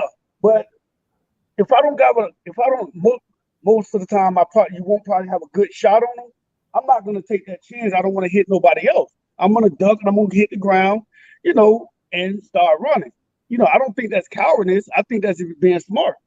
That's Now, what the police do. The first thing they do is take cover. That's what the I police do. mean, Yeah. I The can't very speak. first thing they do is take cover. I can't speak for all The police police. do. I can't speak for all police, but I know what I would do. Yeah. But Especially when I'm not. hey, I got Kay. Do you remember the story I told you about me living in Korea and how safe it was because it's no guns? Mm-hmm. And like I could, if they said no guns, then guess what? You know what? I actually turn my guns over. That's But impossible. I mean, that's not realistic. well, In okay. Florida. I Just, He's mean, just saying, like, just listen, hypothetically. oh, just listen what I'm saying. I lived in a country where it was almost no gun deaths, right? And it was peaceful. If somebody they die, they get stabbed. You know what I'm saying? I say they get a fighting chance. I think everybody should have a fighting chance. That's it. And in the society that we live in today, it's like it is for you to extract, like take people guns away. You're taking their ability away to have a fighting chance. I I love agree. Korea. I walked around that place for 3 years, no guns. I felt safe. The only time you see sirens is if somebody got hit in a car accident or one of the little motorcycle dudes got hit speeding through traffic. But that's not America. America is a double-edged sword. The same freedoms that we have is the same freedoms that'll take us out. And I'm just saying, like, if the freedom is going to exist for anybody, because just like New York and most of them liberal states, you have to prove that you got a certain type of status in order to have a weapons permit. I think that's unfair too. Like, you actually got to prove that you got a certain status. If you're a celebrity, they say, okay, you need a gun. But if you Joe Blow that got robbed going to the train station 5 nights in a row, see, I don't believe that nobody have that right to take that away from you. Yeah, I agree. And that's it. I mean, all the celebrities, they got bodyguards and they have personal guns because guess what? They can get the permits. But the mom and pop that's walking up and down the street at night, they don't have a gun because the laws permit them from doing that. That's my whole point. Get them folks Okay, a yeah, fighting chance. I agree. Yeah, well, I don't agree that taking away guns is the solution. I don't think arming people is the solution. It's no solution. Hmm. That's Um, yeah, I mean, I don't know. I don't I don't think, I mean, I guess some people do say, like, take all guns away. Like, I know there are some people that have that belief. That's not my belief, and I haven't seen anyone up here during this show say that I, that was like what needed I to happen. haven't said it, but if it sounds like it, if there has to be another school of 20 kids to be shot up, I say take all the guns. It's I don't have a impossible problem though. with standing on that. It's See, impossible. I don't have a problem with standing on that. If 20 more kids, because that's what we're saying. We're saying that not my problem. I don't care. I ain't giving up my guns. I ain't giving them up. And it's gonna happen again. And it's gonna happen again. And if anybody sit there and want to put money on me that it's gonna happen again, I'll take that bet every day of the week. And then what are we gonna say? The exact same thing we're saying now. So all I'm saying is reconcile ourselves with that reality. And let's not pretend like we really give a damn, because we don't that much. I don't think people don't give a Say more damn. about the guns. I don't think people don't give a damn. It's just They don't care enough. I think that I what Something. Mitt, should I just call you Mitt? I don't know. I'm just saying we gotta come up with 51. I think that, what you're talking about in terms of like more guns is not the solution, less guns is not the solution, like there's no solution. And then Rico, what you were just saying in terms of like, okay, if it's gonna stop this, then we can take away that would be my position. right. But Is I to save another school, take them away. But I I know we're not. I think that the fact that this seems completely impossible to rid the US of guns is the reason why people wouldn't share that same sentiment. Like Right. what Logic was saying, hypothetically, like if we just happened to live somewhere where no one had guns, He'd be fine. people wouldn't have an issue. No, I want to keep. I don't. I like our. I don't. Yeah, but the reason that you like it and the reason that anyone wants guns is because of the amount of things happen where you may need a gun. But I'm saying if you were just somewhere and these things weren't happening and nobody, there wasn't a risk of people having a gun trying to break into your house or do whatever, you wouldn't probably feel the same way you do. But since we live here, we want to feel like we can protect ourselves, our homes, our families. I think that what Mitt was saying is just like the problem is too big at this point. Like there's kind of no going back, because how will all the guns be gone? If they take them only away from law-abiding citizens, then that now creates a whole nother problem where people who want to be able to protect themselves can't protect themselves from the people who are doing things illegally. So it just seems like it's just a huge problem that seems to have no good solution in terms of the guns themselves.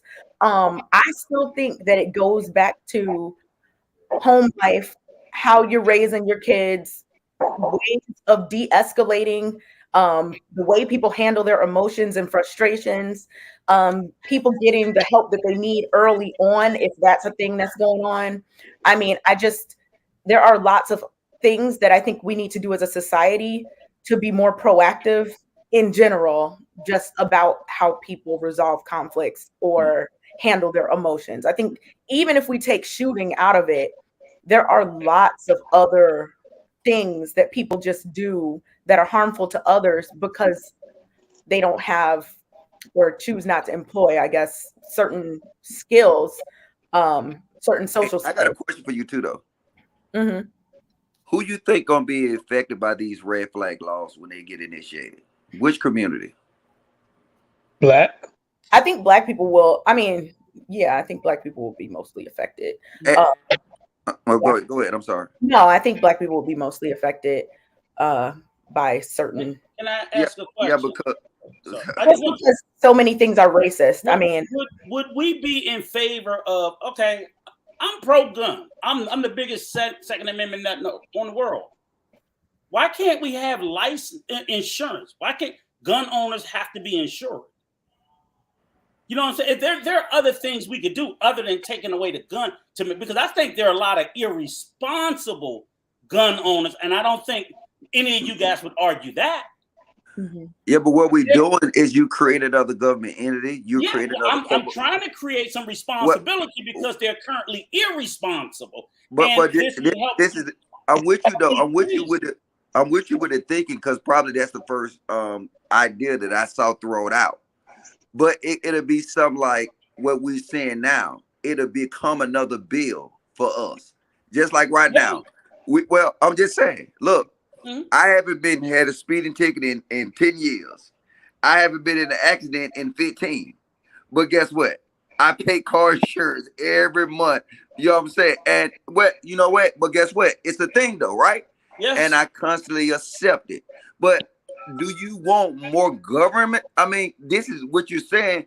The solution cannot be more government. The solution cannot be more Overwatch because that they're gonna run us into a hole where we're gonna be paying taxes for fresh air in a minute. You So see what I'm saying?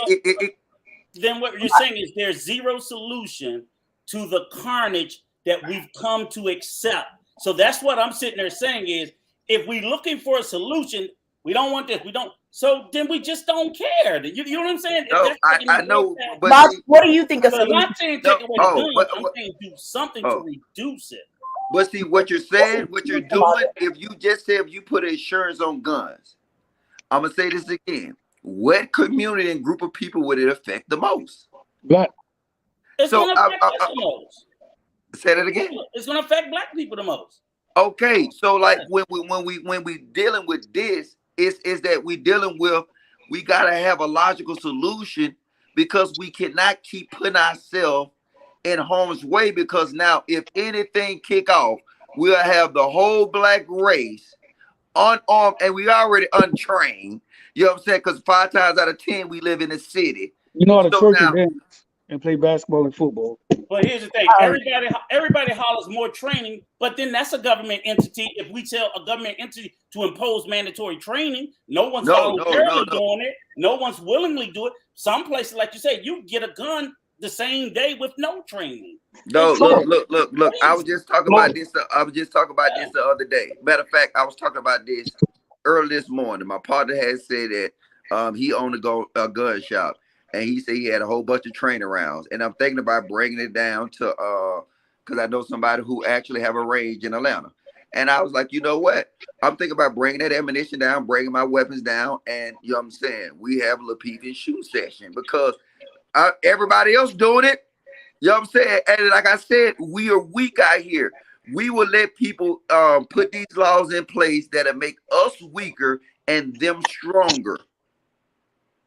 Logic, what do you think is a solution that would reduce the amount of gun violence in America? Like, what do you think it is? Just that question by itself. Shit. I don't know, because you got different classifications of gun violence, though. So okay, so any gun violence, whether it's from any violence with a gun, that's illegal. I think if you actually, if in a situation, if you harden the citizens, in all situations, whether it's a mass shooting, whether it's a shooting in the ghetto, if you harden the citizens and stop them from being the soft targets, and then people will start maybe thinking twice. Because I'm telling you this, and I understand. I can agree with that. I understand the incident where he said that you know what the guy happened in the mall. Yeah. But the thing is, I'm with you with the guy. I'm not discrediting what you said. I'm playing that in my mind too, and like, but I still say I would want the communities because the ghettos, if you want to be honest, they're soft targets. Who have the guns in the ghettos? So you want a combat zone? No. Okay. All right. It's a combat zone anyway, brother. But ultimately, the answer is more guns. The answer is more guns. And I just don't see that as... That's not the answer. That's not the solution. I just see the gun homicide rate then quadrupling. And it's like, but at least he's giving a solution. I mean, first of all, all 50 states have to be on the same page with their gun laws. That's the first step. No. And then we go from there. No, all states will never be on board. I know that. Yeah, I'm just trying to give a So hypothetical. and I gotta research this Virginia. I'm on my phone. Like I said, I was Okay. packing. So, So, Mitt, but you're saying that that gun laws should be across the board for all the Yeah. states. Yes, I think it's to regulate.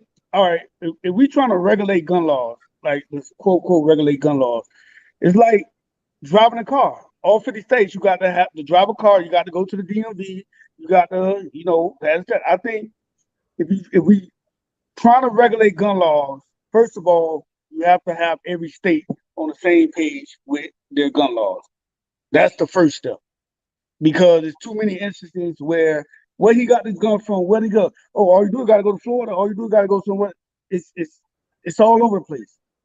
It's but you know Logic, what? You're right. Logic, That do you all of think, go I'm ahead. about to ask, Logic, I'm about to ask you something about what he just said, just yeah. to get your opinion. Because I know Rico, you were shaking your head in agreement with what he was saying too about the laws across the 50 states. Mhm. Logic, do you think that there is any reason that states should have different gun laws? Well, it still is regulated through the FBI database.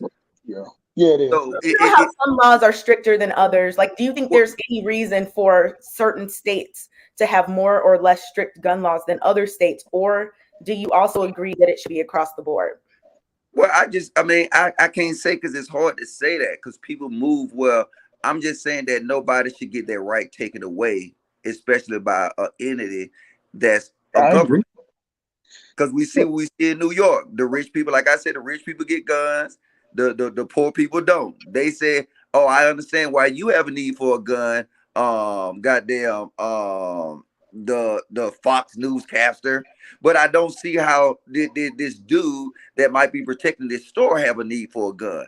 I don't think no government entity should deserve that right. And then to his database thing, it is because across the United States, that's what we got background checks that you know what is red, and the only thing that's supposed to protect that also should be the and I never knew you can get a he taught me something new. I don't know if it's true or not, but if he said that he can leave Maryland with a Maryland driver's license and get a gun in Virginia, then that's something that we need to address because that should never happen, because that means he's circumventing his state laws to go to another state to get a gun and bring it back to Virginia. Ooh, So, Lord. but I don't know how that plays Excuse me. because How would I be circumventing my laws? well, if you want to circumvent your laws, why you just can't go to Maryland and get a I gun? can. But I'm just You saying, as got a private you got to citizen, have a what I'm concealed saying, permit as or a something. private citizen, if a weapon is cheaper in Virginia than it is in Maryland, as a private citizen, I can exercise my right to go and get the weapon where it's cheaper. You know what And I'm thinking I'm thinking that Maryland or Virginia probably got a pact together that they can but do when I that come because back to Maryland, I still have to register that weapon where I live, but I can It's some purchase it it's from wherever I want. it's some states like that, 'cause like Florida and Yeah, you can Texas. purchase wherever you want. I think Florida, Texas, and Georgia have similar gun laws. Like I can go buy a gun in Texas without no problem having a Florida ID. So I think some states are like that. I'll do my research, but I'm pretty sure some states are like yeah, because I mean, he but either which way though, like right. I I have said, to the thing register it is, in Maryland, but yeah, but so that's I think it should be based on I think it should be based on more common sense, Kate, and mhm. less laws. Like I think that this should be not a political decision. This should be something that's put forward to ballots. You know what I'm saying? It should be put forward to ballots. This should not be an issue that, you know what I'm saying, your local legislation go ahead and vote on. This should be something that the people vote on. Just like when you go to vote, you know what I'm saying, they add it to the ballot. They say, hey, you want this, this, and this, and this, and this. This not a bill that's passed through the Senate, you know what I'm saying, through nobody else. This should be actually designated by the state, and it should be done through the votes. Okay, but you do say that we need to harden all the soft targets, so everybody needs to get on. That's my assessment. I think the harder Okay. the targets, and you should know this, the harder the targets, then is the threats will be dropped down tremendously. That's why you see them constantly pick soft targets, schools schools is the super soft target because you know it's not a lot of weapons. You can have weapons. Ain't nobody carrying weapons around the school.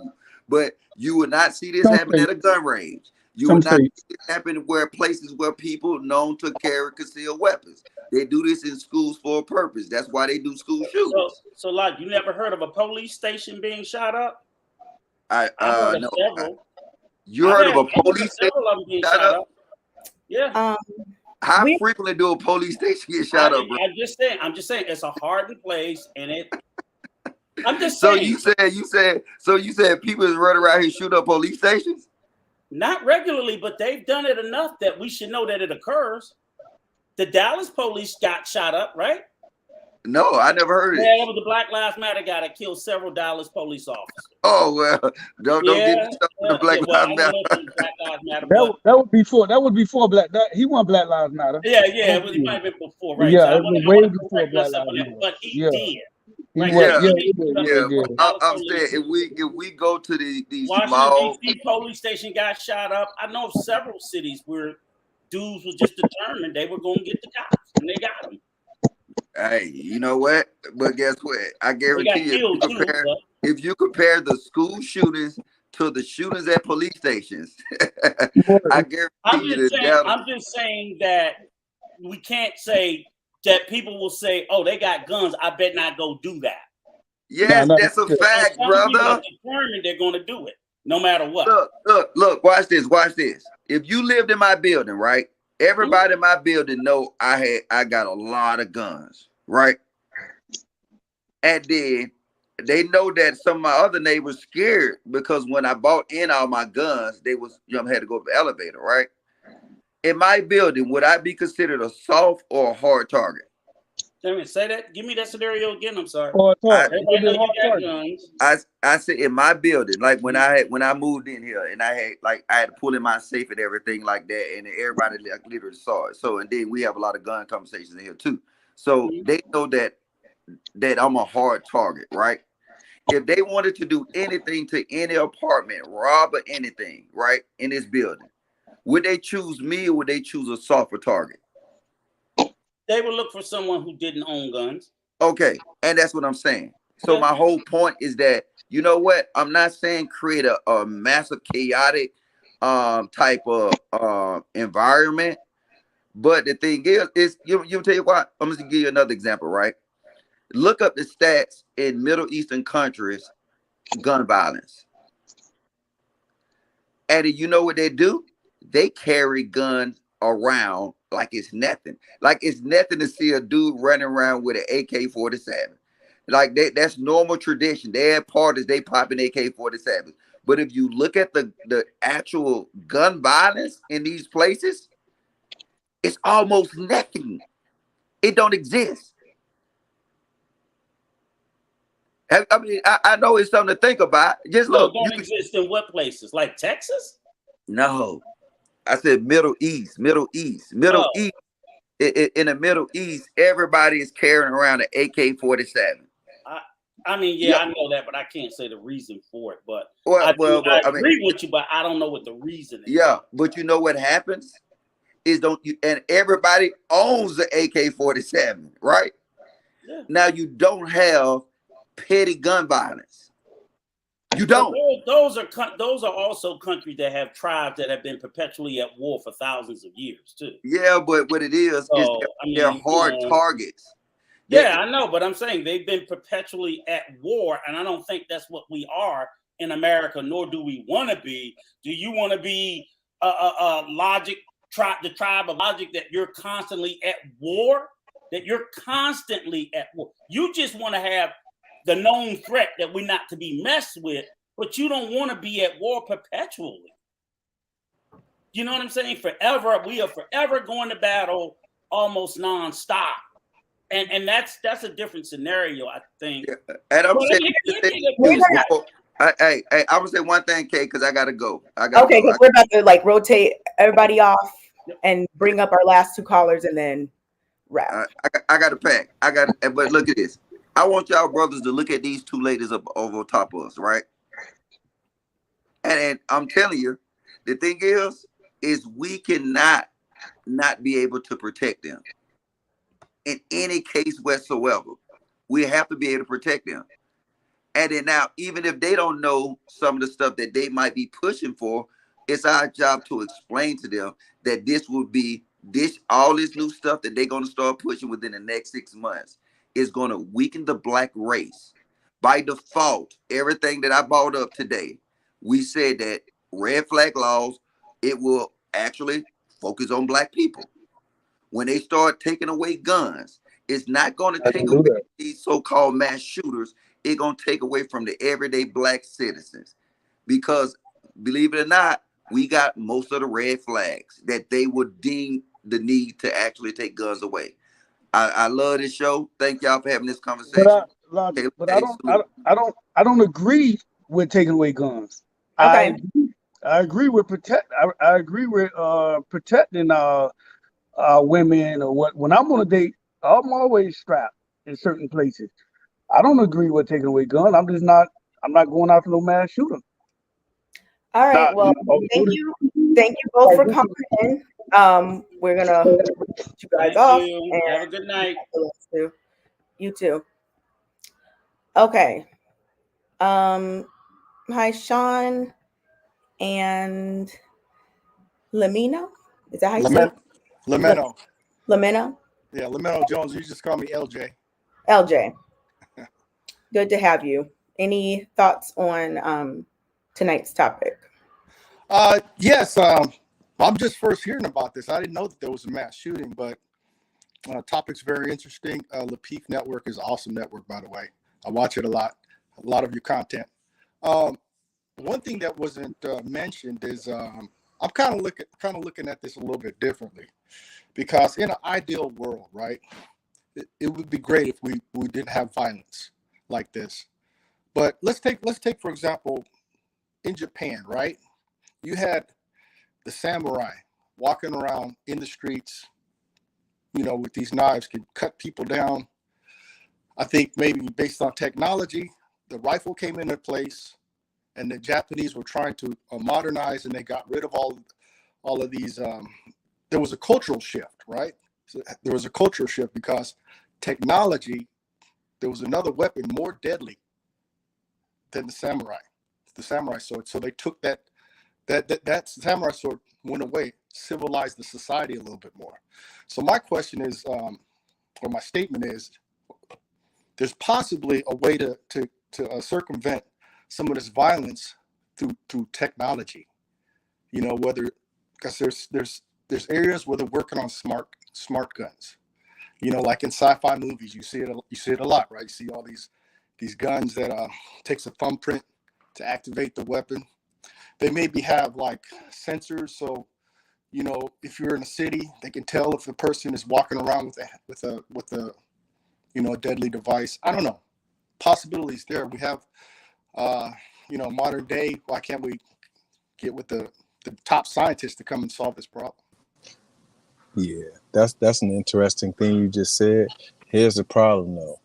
All the little shorties in every hood got everything already, and you ain't taking it from them. And that's the problem with what Logic said. In the hood, ain't nobody going to no dealer to get the blicks. All my shorties in Chicago, South Side, Low End, West Side, Wild Hundreds, they got 30s, they got drums, they got everything, they got switches. Everything is automatic. Everything is at least 30 shots. Ain't nobody going to no gun shows and no stores to get them joints. You can get pistols in Chicago easier than you can get sleep at night. So all that stuff that people are saying about the gun laws, ain't no criminals. No criminals don't follow gun laws. So all this stuff that's being said don't matter. You know what I'm saying? They never gonna hear that. And so what you saying, I hear what you're saying, but what you gonna do about all the millions of guns that's already out there? You know what I'm saying? It don't solve the problem, and it doesn't get to the root of the mindset that causes people to be violent. And Highland Park, the shooting that was in Highland Park is a very affluent suburb of Chicago. You know what I'm saying? That's not when Logic was talking about that being a soft target, what are they gonna do? Not live life? Not have a parade on a holiday? That's not even plausible to think that you can stop people from living life. So lots of times people suggest these things that are not even plausible. So what do you think would be the best solution to lower some of the senseless gun violence? So well, first off, we have to define what senseless is, right? Because if it depends on what we call senseless. Now, we as adults may not think that violence in the hood makes sense, but to them it makes sense. So first and foremost, the thing that stops you from doing violence in the hood is when you get things to lose. That's number one. When you have something to lose, you can think twice. Number two, when you have people that you listen to that have your ear, that you respect, that used to do violent things, which means being proactive and investing in the community, like the ceasefire program that I used to run in Chicago. When you have people that are proactively that are violence interrupters, those people make a difference. So you have to have people from these communities. This is not a white person's problem to solve. This is not the politician's problem. It's not the police's problem. It's our problem. Black men in Chicago. It's our problem. You have to invest in the community, invest in people who used to do these things, and empower them to go and stop these types of things. And if you want to take stuff an extra step, if you think about it, right, why don't they regulate bullets? Why is it that when a box of bullets is bought, why is it that I don't have to sign for that box of bullets, and that box of bullets is attributed to me? So wherever those bullets go, they're attributed to me, right? They argue about gun laws and things like that, but nobody talks about ammunition. And I do know that people can make ammunition themselves, but it would make it harder if I knew that these bullets in this pistol I got were attributed to me specifically. Even if I bought them for the shorties in the hood, I'm responsible for those bullets. That's can I want to add to that a little bit what you said there. That's very interesting because I would want to know like how the gun violence came down during COVID and It didn't come down. The disruption of the supply chain, because that did affect the buying of ammunition. Not in Chicago. I don't know. It was hard to find certain ammo during that time frame. Not in Chicago. No. Look at the numbers, bro. It was lit. That's what I'm saying. I know that from where I'm at in my state, it was difficult to get ammo. I don't know what state you in, but not in Chicago. Especially 9mm. So I'm just saying, I'm just curious because I think the COVID supply chains, I think it did affect, getting parts to making bullets and stuff like that, getting parts for weapons. All of that was affected by COVID. Anybody who wants to track the murders in Chicago goes to heyjackass.com. HEYjackass.com. You can track in real time the murders in Chicago. Promise you they didn't go down. All the shorties got 100-round drums. They got switches, which makes a regular gun an automatic, and they have 30-shot clips. 13 years old, 12 years old. It didn't stop. So people can get up here and say all these things that ain't gonna work. The trenches don't listen to none of that shit. So at some point we have to continue to be proactive, because they ain't going to no gun shows and no gun stores to get these blicks. Period. Well, what did you think about? Wasn't it in the news about Trump was going to send the military into these cities? I'm glad you said that, right? And so I'm glad you said that. So let's think about that, right? So we're talking about an occupation. We're talking about martial law. People say that stupid shit, but not saying you, but people say that. But the reason he didn't do it because we have to think about what's sustainable. That means that you have to have a presence. Chicago, let's just take Chicago. You got the south side, you got the west side, you got the south suburbs, which is where they send all the project people to when they tore down the projects. How on earth, just that city alone, how much would it cost to occupy every corner of all of those areas? The third biggest city in the world. Oh, how much would it cost? Right. And you're talking about sustainability. How would that make sense as opposed to investing proactively in community programming? It wouldn't even make sense. And this is the thing that people don't get. And this is where I disagree with people like Logic who act like this is the thing, right? Shorties don't care about collateral damage. They're going to air everything out and they don't care who gets hit and what gets hit. They don't care about buildings because they don't own buildings. They don't care about businesses because they don't own businesses. They don't care about the extra people. The government and the police, that's their job to care about extra people. They don't care who else gets hit. People never think about that fact. These little dudes been popping perks, They've been smoking everything, and they train to go. They're not rational. They listen to niggas that move like them. Period. That's it. So if we're not proactive, we're going to keep seeing the same things over and over. They don't. They only respect law enforcement to a certain degree. It'll get to a point where they'll stop respecting law enforcement. And I hope that doesn't come, because I got best friends at CPD. So I hope that doesn't come. But nah, it's not even sustainable financially. No, I just threw that out there because, looking for solutions. I know that was in the news. It was being talked about. I didn't think it was realistic. We have a hard enough time trying to, maintain positions when we're in the battle zone. Mm-hmm. I was in the military, so I know a little bit about that. It's just the amount of money it would take just to hold a city in Iraq it was unbelievable, right? Think about this, right? At the same time, hold on, if I may finish. I'm sorry. At the same time, like the precedent, what it's saying is, like, you're saying that the federal government is now going to intercede into the sovereignty of a state.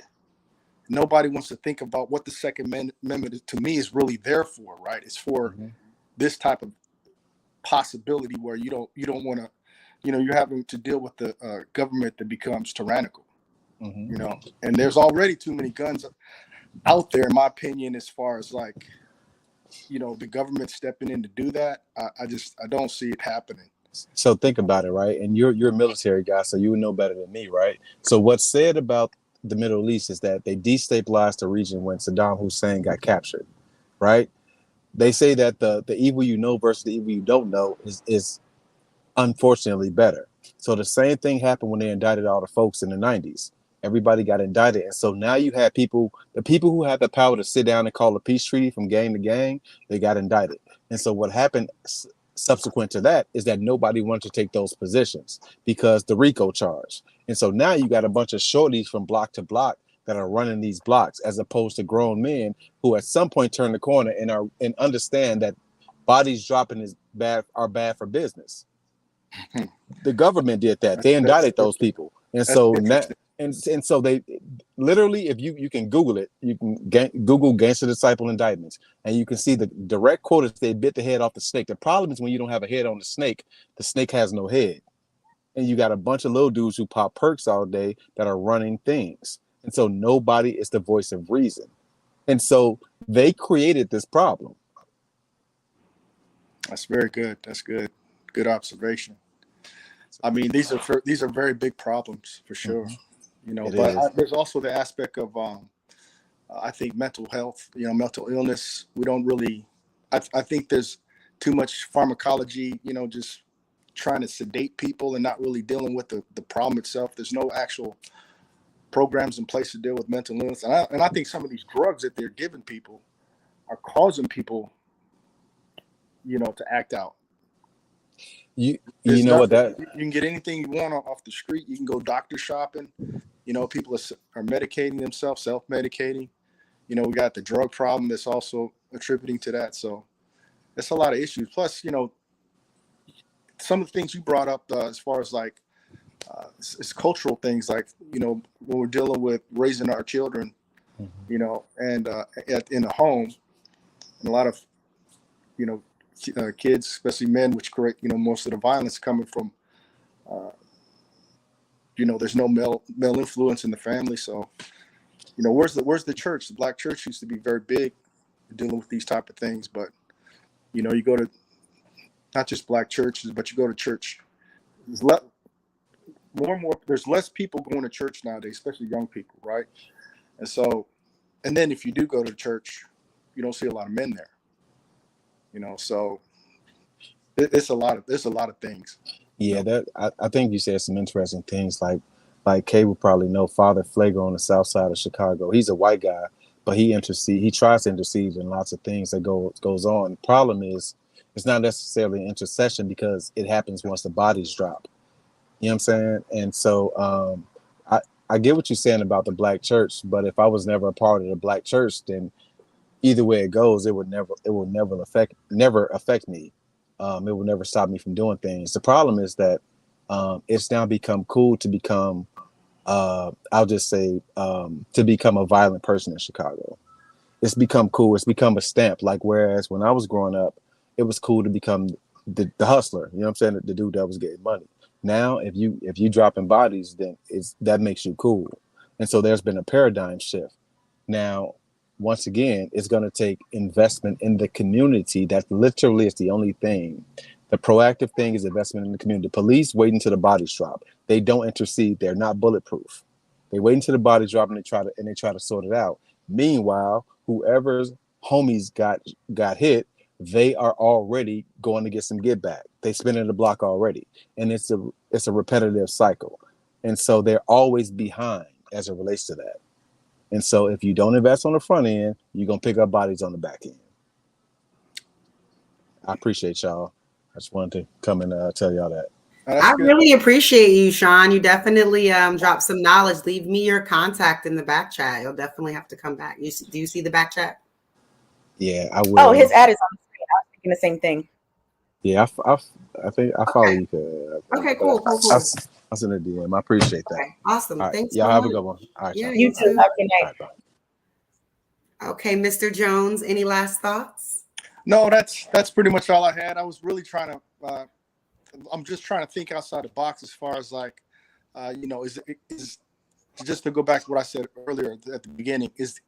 Can technology, science, solve this issue as far as the weapons that are out there? Can we make them more smarter, I guess?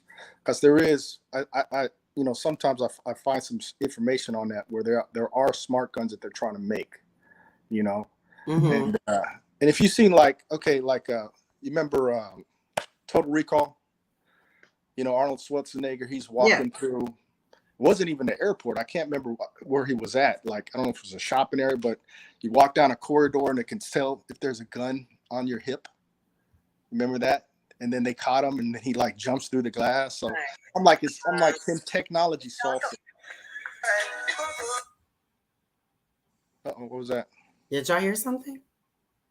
Yeah, I heard music or something.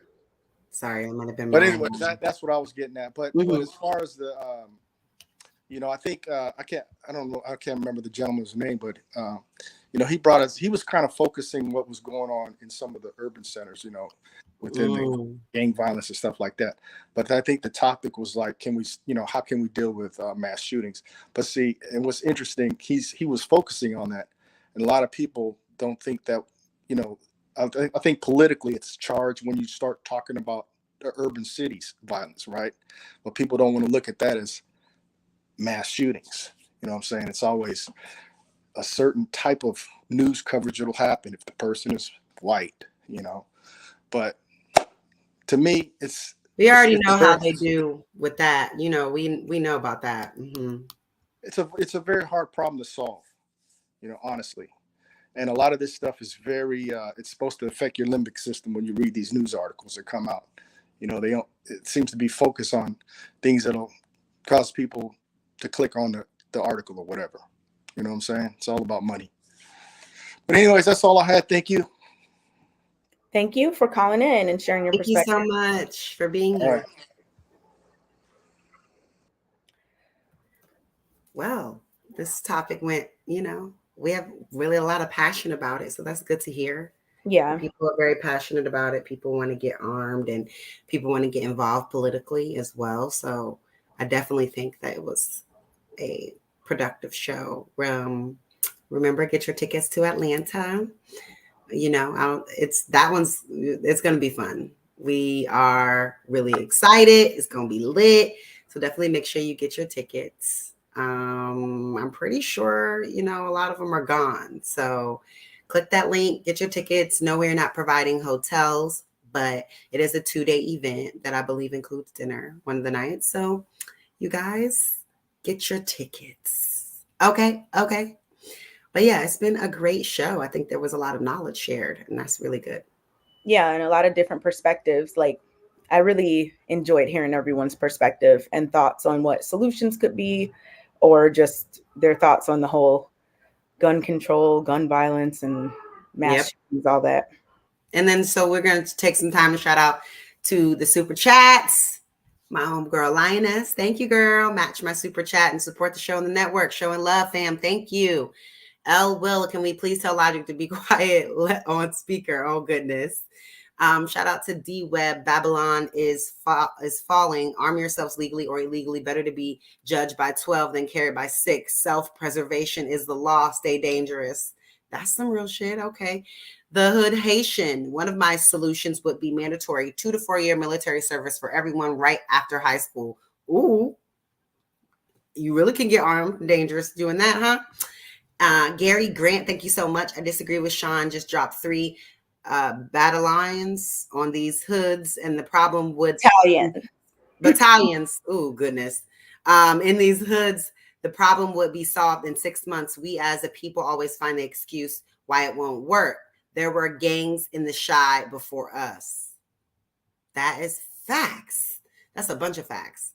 So thank you guys for showing love in the super chat, supporting the show, and rocking with us even on your holiday. Yes. Thank you all. Be safe out there. We love you guys. See you next time right here on Lapeef. Good night.